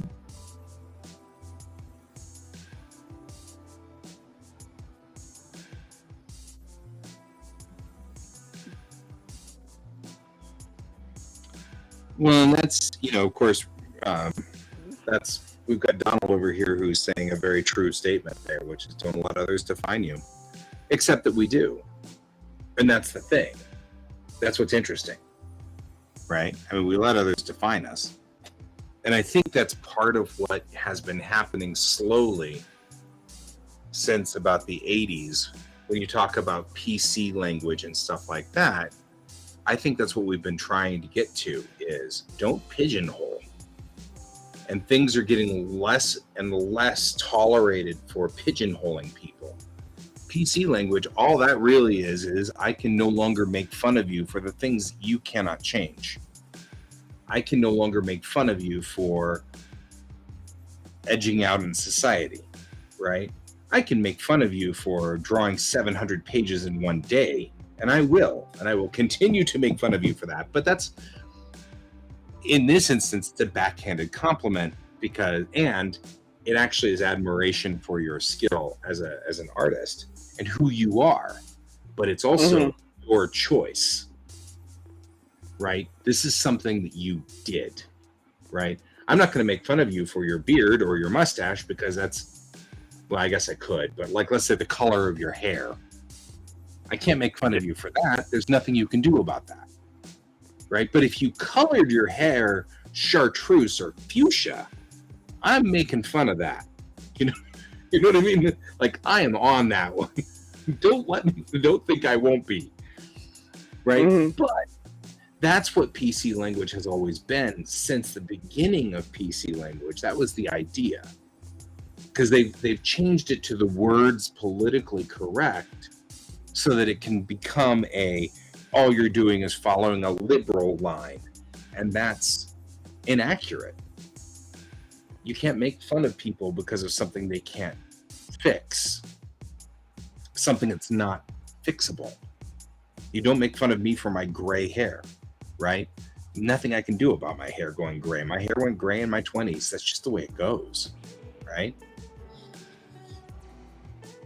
You know, we don't make fun of either one of us for weight because both of us, I believe that there's something wrong with our system that makes us overweight, and not it's like a choice that we do, you know, or it's metabolism, or it's something. But whatever it is, that's not appropriate anymore. You know, whereas before it was totally appropriate because the presumption was you were an idiot and couldn't take care of yourself, you know. But now so many people are overweight that it's clear that there's a problem in the system somewhere. So I think that that's what PC has been pushing towards. And I feel like what we've gotten to now is, okay, why do you need to know what gender this person is? You know, you don't. There's no reason for it.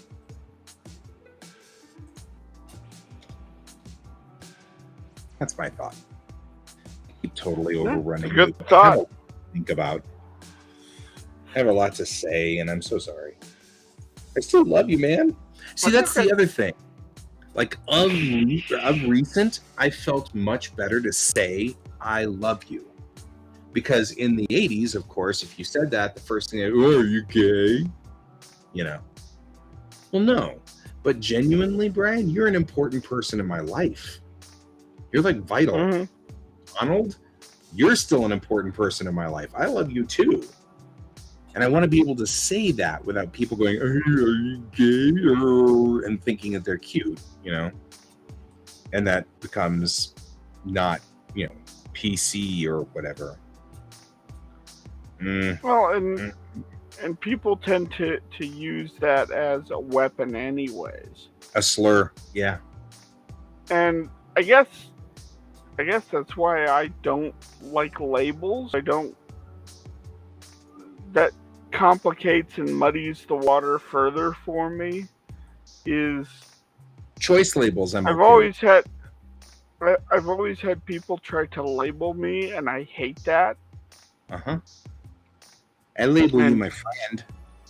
Yeah, well, that's fine. You're okay with that different one. That's a different label from, you know, are you gay? Right. Are you gay? Are you straight? What is it? What business is it of yours? Yeah. I mean, unless it's hey, Brian, you're kind of cute. Are you gay? That I see being appropriate, right? Because I'm male, you're male. I'm going to have to find that information out to figure out whether further down this road in a conversation will make sense, right? Because if you're not gay, then if I'm gay and you're not, then obviously we're not compatible. That makes sense, right? But I feel like if I'm straight and it's clear that I am, I'm a heterosexual and yada yada yada. I'm married, I've got a kid, and yada yada yada. Asking you if you're gay, why? Why would I care? I mean, unless I'm going to be your wingman for you. You know what I mean? Like, there's no real reason why I need to know that information, and I really don't. I'm starting to kind of come around to an understanding on this. Slowly. It's hard. I'm a Gen Xer. I'm also old. I'm an old Gen Xer. But I actually did. I had my kids put their preferred pronouns on the little name tags. And a lot of the kids were like, dude, respect, you know? Yeah. I had a couple of kids who were like, and like, you can chuckle all you want. It's not going to change anything. Yeah, because, like, I've had so many people try to put me in that box, and it's like, I've rejected the box. You know, Yep. I hate the box. Right. Well, and I'm getting the cat's not in that box at all either, which is very cool, and I can understand and respect that. Mm-hmm.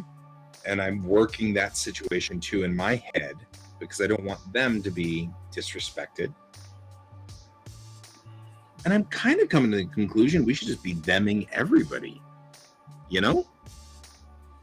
Yeah. I mean, like, you should be a them, I'm a them, and, you know, it's like that should be what everybody is. And I think that's where my niece, that's maybe potentially not a niece, I don't know what they are, but whatever, is trying to get around the corner to saying.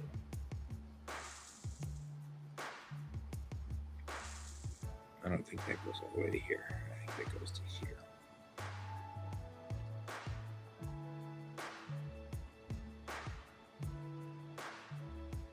I feel kind of like that's what they're trying to get, the point they're trying to get across.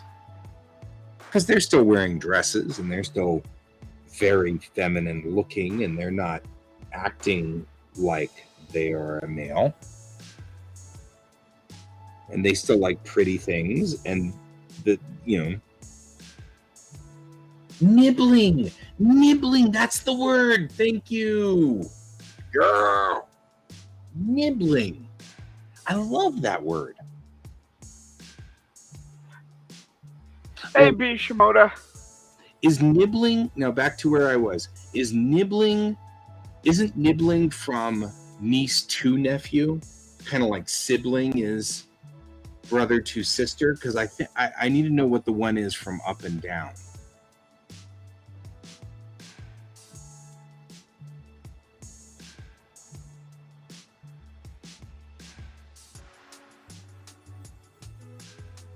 Okay. Nibbling it is. That's good because I loves the name. I loves the word. Nibbling is the bestest word ever. They are my nibbling, and I'm okay with that. We have coined, well, we haven't coined the term. We've dollared the term. And welcome here, B. Oh, I like the that you put up the definition. The art as your profile picture, Shimoda. I did see his profile picture in the corner. I see that. Yeah, that I drew that for him.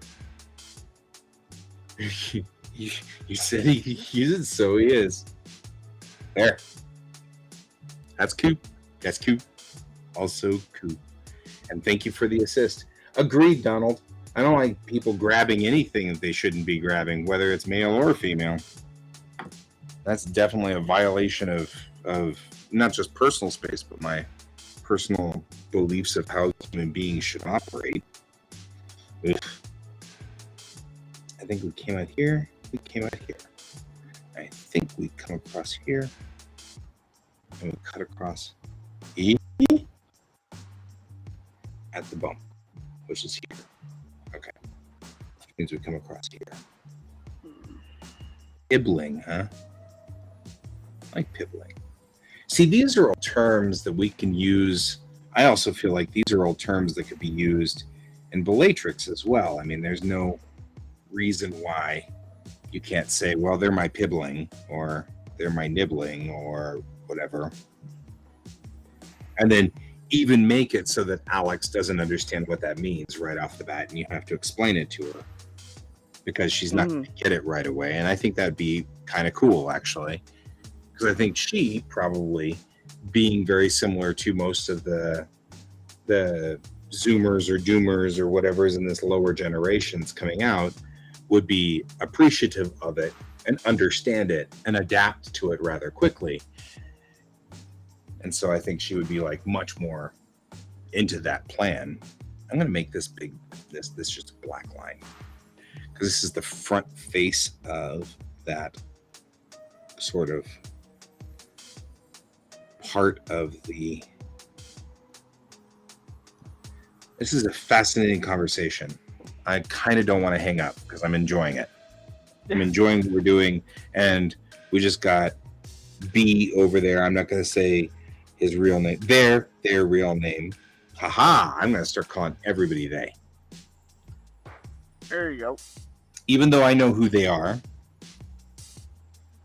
I will refrain from their name online for the same reasons that they didn't make the choice to have the name broadcasted. So that's fair. So, but yeah, pibling, parent sibling. So like an uncle and an aunt would be your pibling. Fair. I would too, except obviously here's my face. But then again, same thing that my nibbling is trying to make a comment about. Bish. Oh, I'm good. Bish sounds good. I'm into Bish. Fair.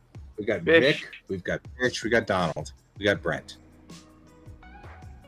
But Donald and Brent are called Donald and Brent because they came in from Facebook, which didn't allow for anonymity. They're not coming in on Twitch. Well, that came in later. Yeah, I know. That's what I'm saying. Is like, that's probably not fair. I guess we should ask if Donald wishes to be identified as something else, because then we could. I don't know whether Donald cares or not. Probably. Maybe not. Everybody hates the fact that I kept my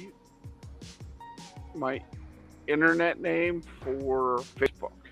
And I received a lot of harassment for being K and Tim on Facebook rather than using my real name. That's weird. And would you prefer for me to call you Can, by the way? Since we're talking about this? Yes. We can do that. And my reasoning for it is I'm from old school internet where you didn't give your real name. Yeah, you didn't give your and you gave zero. You didn't give that information to the internet, and then they started forcing you to do that, and I refused. You're good with your name. Okay, good. As far as to Donald, not to you. Yeah. Fair. I will try. You may have to remind me though, because I know you in real life. That's fine. But I mean, know that I wish to and would prefer to. Okay, looks like that went across the seam correctly. But so yeah, that whole thing with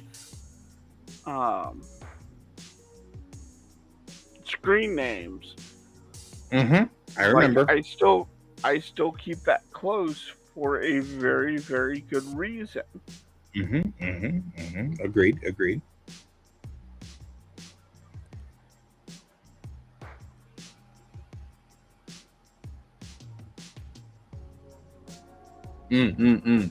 My screen name is Ab, A-A-B-H, which was actually the first characters that I used in role-playing games for when I was GMing. They would be the sort of GM gods. So if I had to do a Deus Ex Machina in the game, I put a lampshade on it by making it happen by a character that was named Ab. So it was Absent or Aberrant or Abnormal, or so it was AABH was the name, and that was 2 A's, so it always sorts to the top of every list, like Aaron always does with 2 A's. So that was always my screen name, but then I don't particularly like using my screen name out there anymore because that is misunderstood too much to be like a group of people who are trying to there's an assistance group out there that's AABH. So I can't remember what it is, but I mean, like, they're doing good work sort of people. And I feel like, I don't know if I necessarily want to get confused with that, because I feel like I detract from what they're doing. So now I just use GS Davis art, because there is another GS Davis. There's another Guy Davis. There's another Guy Davis that's a comic artist. And so GS Davis art goes. But I don't mind being called Guy in person, because to me, I'm using GS Davis art because Guy Davis is an actual comic artist out of Michigan who's been markedly more successful than me. So I am often mistaken for that. So to me, I feel kind of, not bitter per se, but it's the same thing we were just talking about college and whether I should go back to school and things like that. And I'm not, because the whole Westwood thing that's gone down has made me super bitter about having to restart all the way back at the beginning of a bachelor's degree and start as if I have done nothing. And that makes me so mad. Well, thank you, Donald. I appreciate it. So, and it makes me so bitter and angry that I'm not sure I'm yet okay with the idea of returning to college, where I'm going to just have to start all over with all the 101 classes, and I'm just not into it. You know what I mean? I'm like so not into it. I'm so upset about that whole thing. So I'll get better as time goes on. At the moment, I still owe $65,000 because they haven't forgiven that yet. So it would do nothing more but pile on more debt onto my entire debt thing. But I mean, I've talked to Bish from time to time about the idea of rejoining and things like that and going back and stuff. And so there's been things. Agreed. Sometimes the middle name is the important part. Yeah, and the problem with mine is I've had my name my online name since 1996. Mm-hmm. And during that time, I've spent a lot of time signing artwork with it that I've done. Like, you can go back pretty far. And it was. Sorry, Bish and I were talking about that. Yes. Well, and going back to grad school, the discussion with you, Bish, was what started me down the horrible path to discovering that none of my credits were usable anymore at all for any reason. And I'd have to start all over again at ground zero.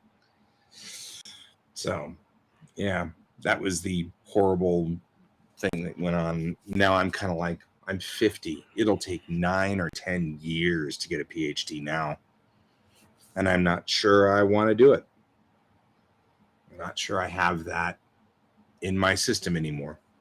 But yeah, we were both talking, and then we both found out that we knew you. Like, what?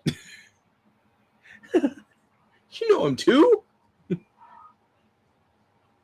Wait, he has a life outside of us? What? What? That was pretty funny, though. That was good. I laughed. That was good. Template 2. Let's go ahead and bring up well, first let's make some fixes on it to make sure that we've got everything we need here. I don't know. Let's just see what this does.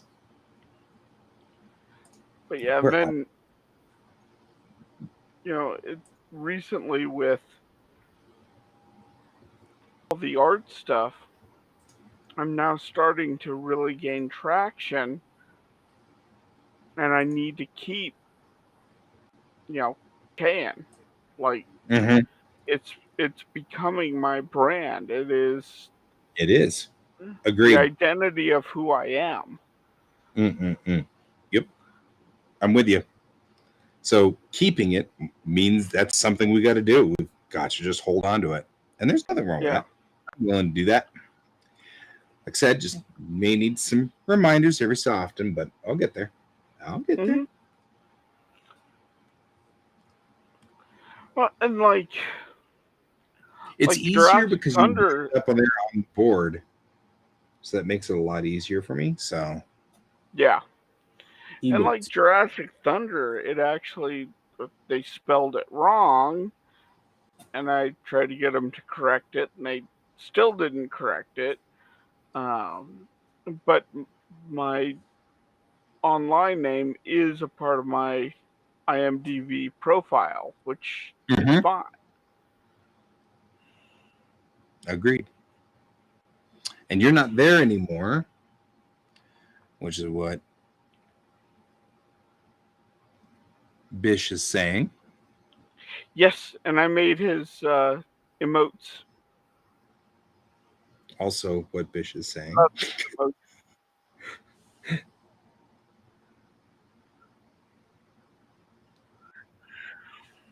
So I'm going to change the altitude of this so that it doesn't go underneath her arm anymore, because I think that didn't look right. I didn't like the way that looked. It was okay on the front, but I wasn't liking the way it was looking on the bottom. Also, why is it not level? Ugh. You didn't make it any better there.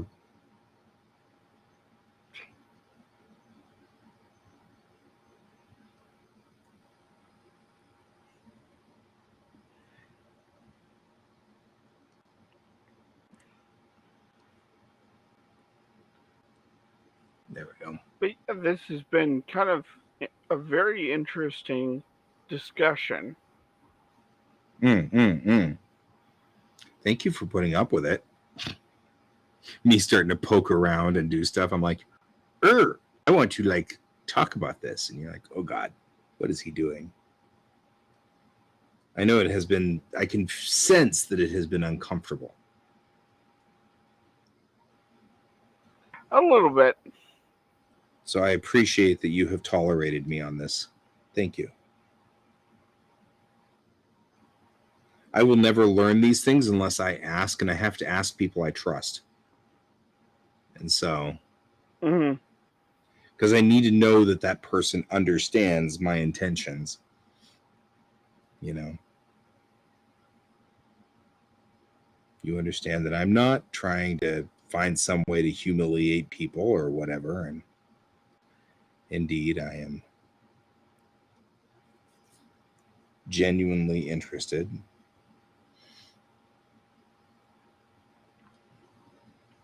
Well, and I think it's an important topic to have. Like, it is. You know, last night you heard the rant that I don't think there's in comics. I don't think there's enough voices. I don't think. I think it's white male only for the most part. And that's what I was hearing earlier today when I was talking to other people. I was like, I want to see Raph. Like one person goes, yeah, why is Raph not clearing out? One person goes, you know what I don't see at all in comics? Is I don't see Native American comics done by Native Americans. And I'm like, and I went, I need to get Raph in here. And Kat even spoke up. It's like, yeah, Raph would be, he would love to talk about this. Yeah.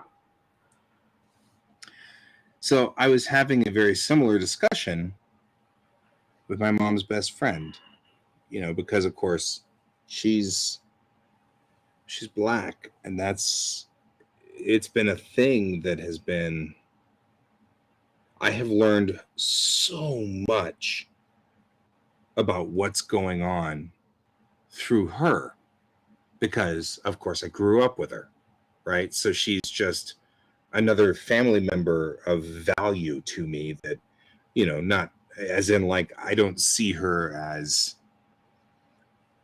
I mean this in the not the way that's usually used, but I don't see her as black. Thank you, Donald. Yeah, thank you, Donald.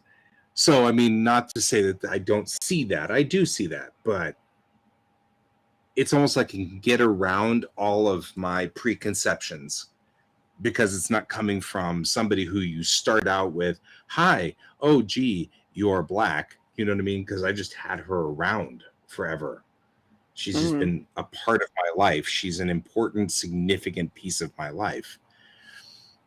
And I was actually able to sit down and I've been uncomfortable about trying to broach these things with her and everything because recently I talked to another buddy of mine and he's like, we can't be your token black people. And I'm like, you're so right. That's not right. But then on the same token, how do we ever learn if we don't ask? Yeah. And so it's like, how can we figure this out if we don't ask? And so we have to ask. So I try to find the people whom I trust, whom then I can ask and find out what I'm supposed to do. What's the procedure? How are we supposed to pull this off? What are we doing?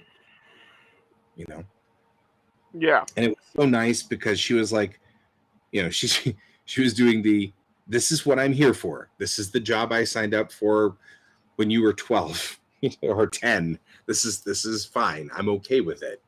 Your mom and I talked about it. This is my job, sort of thing. And I'm like, aw, that's so nice of you. Thank you.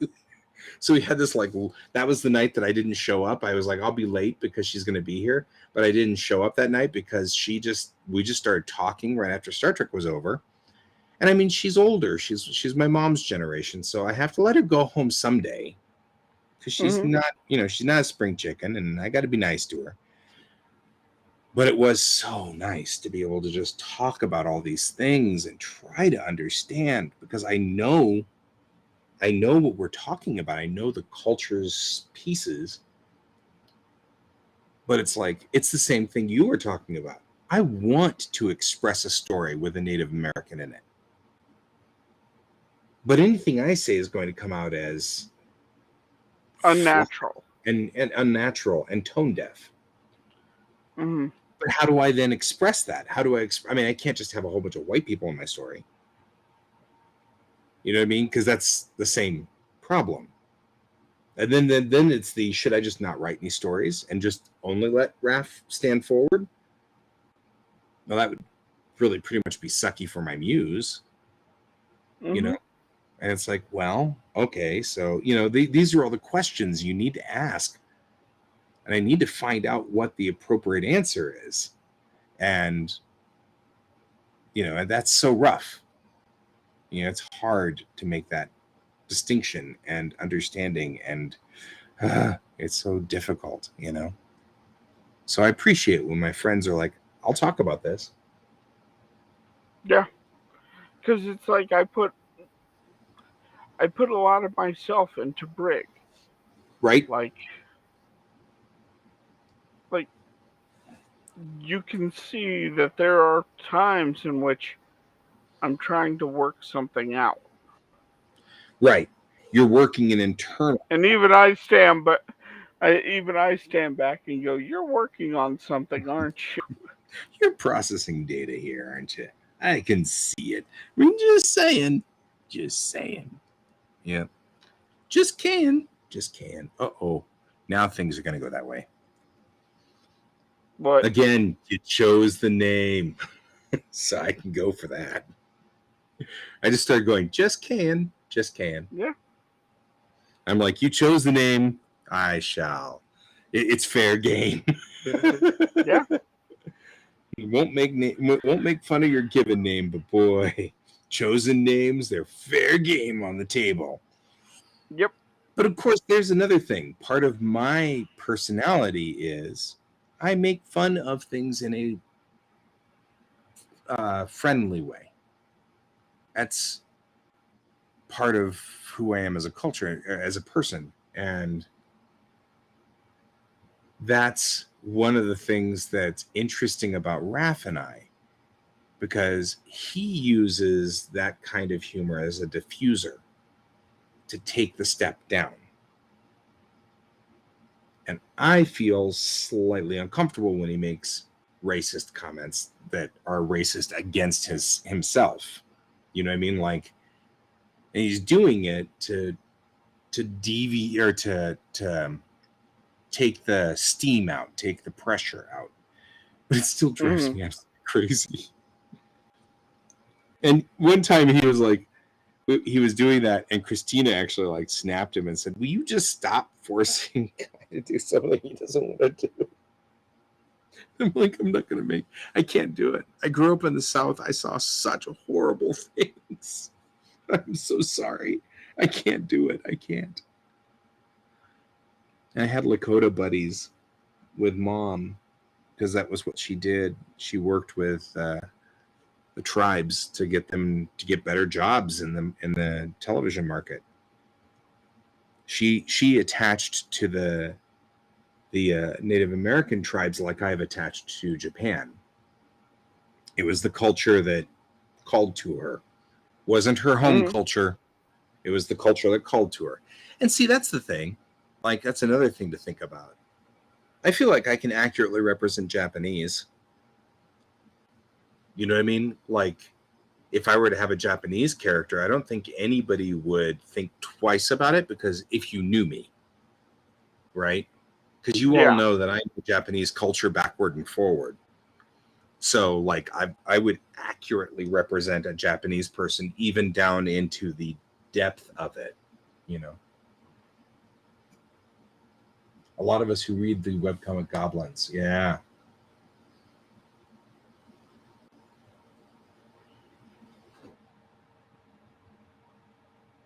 Yeah.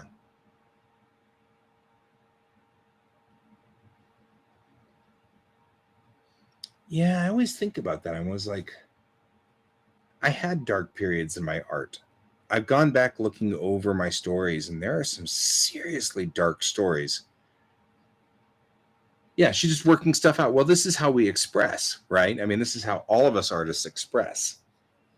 We express this way. This is our way of getting it out of our system. This is our way of pushing the things that need to be pushed out. So I admire that. That makes sense. Absolutely works for me. Wonder if on these shoulders, because this is that red. I'm still just working. I'm like, why not? Works Also, for me. I think, Brian, you are an internal thinker and I am an external thinker. We were just talking about this before with my buddy Amanda. I don't think inside my head. I can't. ADD means that the noises and the traffic going on inside my head is just too great. So there's no internal thinking process. I just end up wandering off into thought processes. So I have to keep talking to stay on topic. So feel free to interrupt and shut me down if you need to. Please.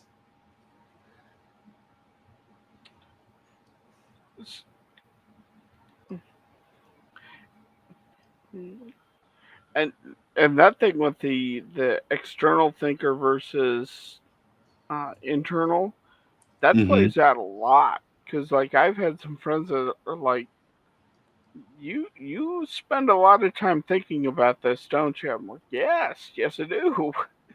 Right.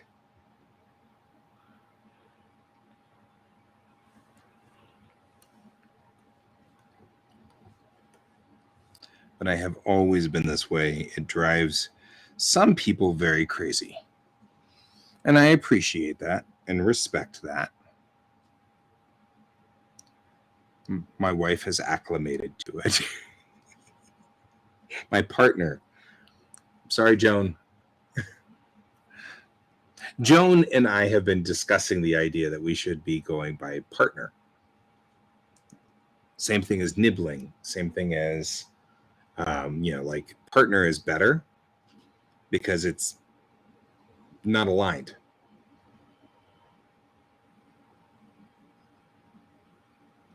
Right? I'm never very good at chess for this very same reason. Let's see here. If I move this, and then move this, and then move this, and then move this, you're in checkmate. I just told you what I was doing, didn't I?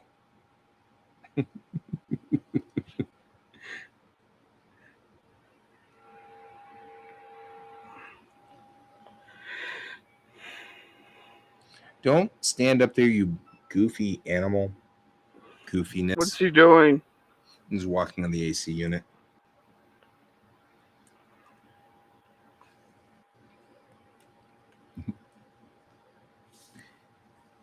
He's okay on the AC unit. What I'm worried about is that he's going to try to knock something over. That's what my biggest problem with George is these days, is he gets onto things and then knocks stuff over because he's trying to get to the water inside, because he's got an unnatural fascination with water. It has to be fresh. So he won't drink the water in the water bowl, because the water in the water bowl is all of 2 hours old. So he can't. That's no, that's not happening. So biggest problem I have with this cat is that he's just all about that.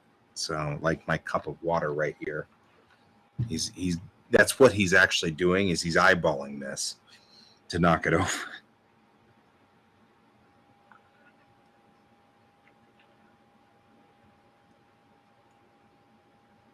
Yep. Bottom green to the top green, to here, to here.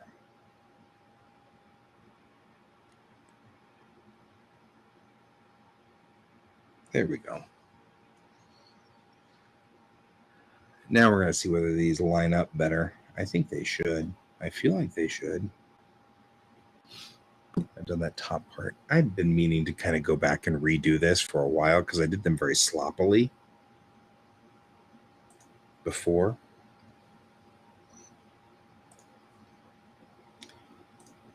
And so I feel like when I did this the first time around, it was just a little sloppy and needed to be probably better than it was. And make sure that they lined up better. Yeah, see how that lines up a whole lot better right there. What makes this the impossible stream? Because we dream the impossible stream. Right. So this started. Hi, Kyle. Welcome to the show. So the answer to your question is, a couple of nights ago, we started this whole thing where I was like, to stream the impossible stream, to strive when there's, I was just going on and on and on, because Don Quixote is the thing. I don't know. But it became funny, so I was like, it's to stream the impossible stream. It just became a funny. And Vic's back. We got Kyle, we got Nick, Vic, we got Bish, we got Donald. We got a lot of people on here. Why do I only show on here? One coming in from your side, one coming in from my side, and one coming in from, so maybe. And yet Bish is probably. It's going to probably take a second for Vic to come back or show up on here. Is the butt fin gone? No, it's still there. We're going to have to figure out what to do about the butt fin. I'm not sure what to do about the butt fin, but it's still there. Yeah. No. Right. See, we still have a butt fin. We're going to have to figure out the butt fin. I don't know what to do with the butt fin. It looks so bad. Yeah, I really shouldn't have tried to fix that problem. It wasn't a problem, and now it's a problem.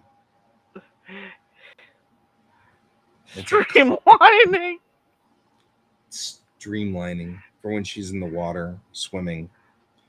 But I'm feeling like I've got like this line looks solid now. That's clear and solid. So we just need to fix the other arm. But the back looks much better on this side now than it did before, because it went under her arm, which didn't make any sense. I've got the seam of her outfit probably ought to come up here. But here again, look at this. This is weird. It's like this. Okay, really? Dolphin butt. So she's got dolphin butt going. Why doesn't this match?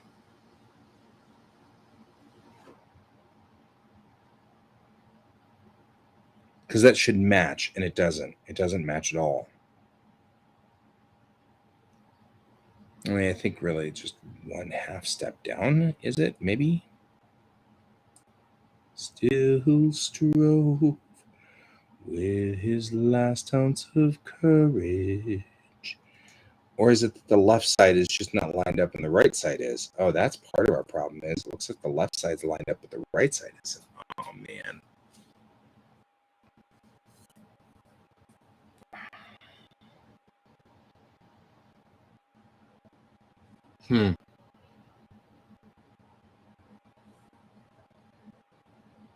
Good night, Bish. Thanks for joining us. And there goes all lights. Done.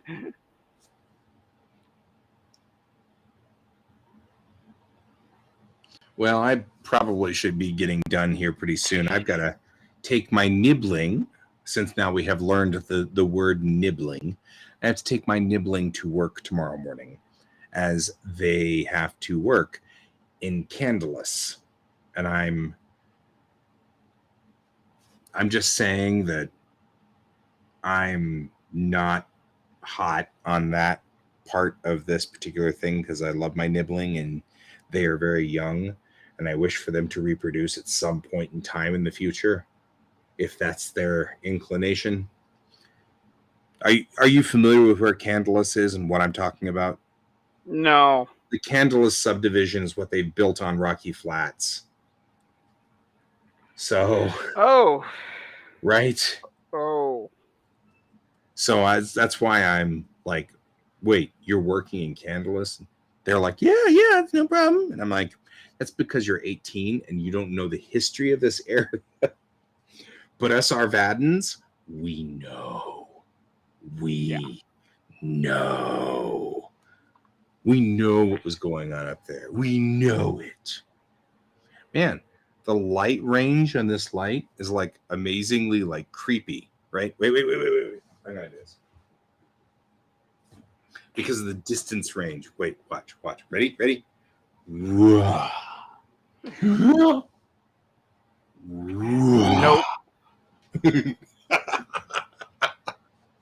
You're like, that is so full of nope.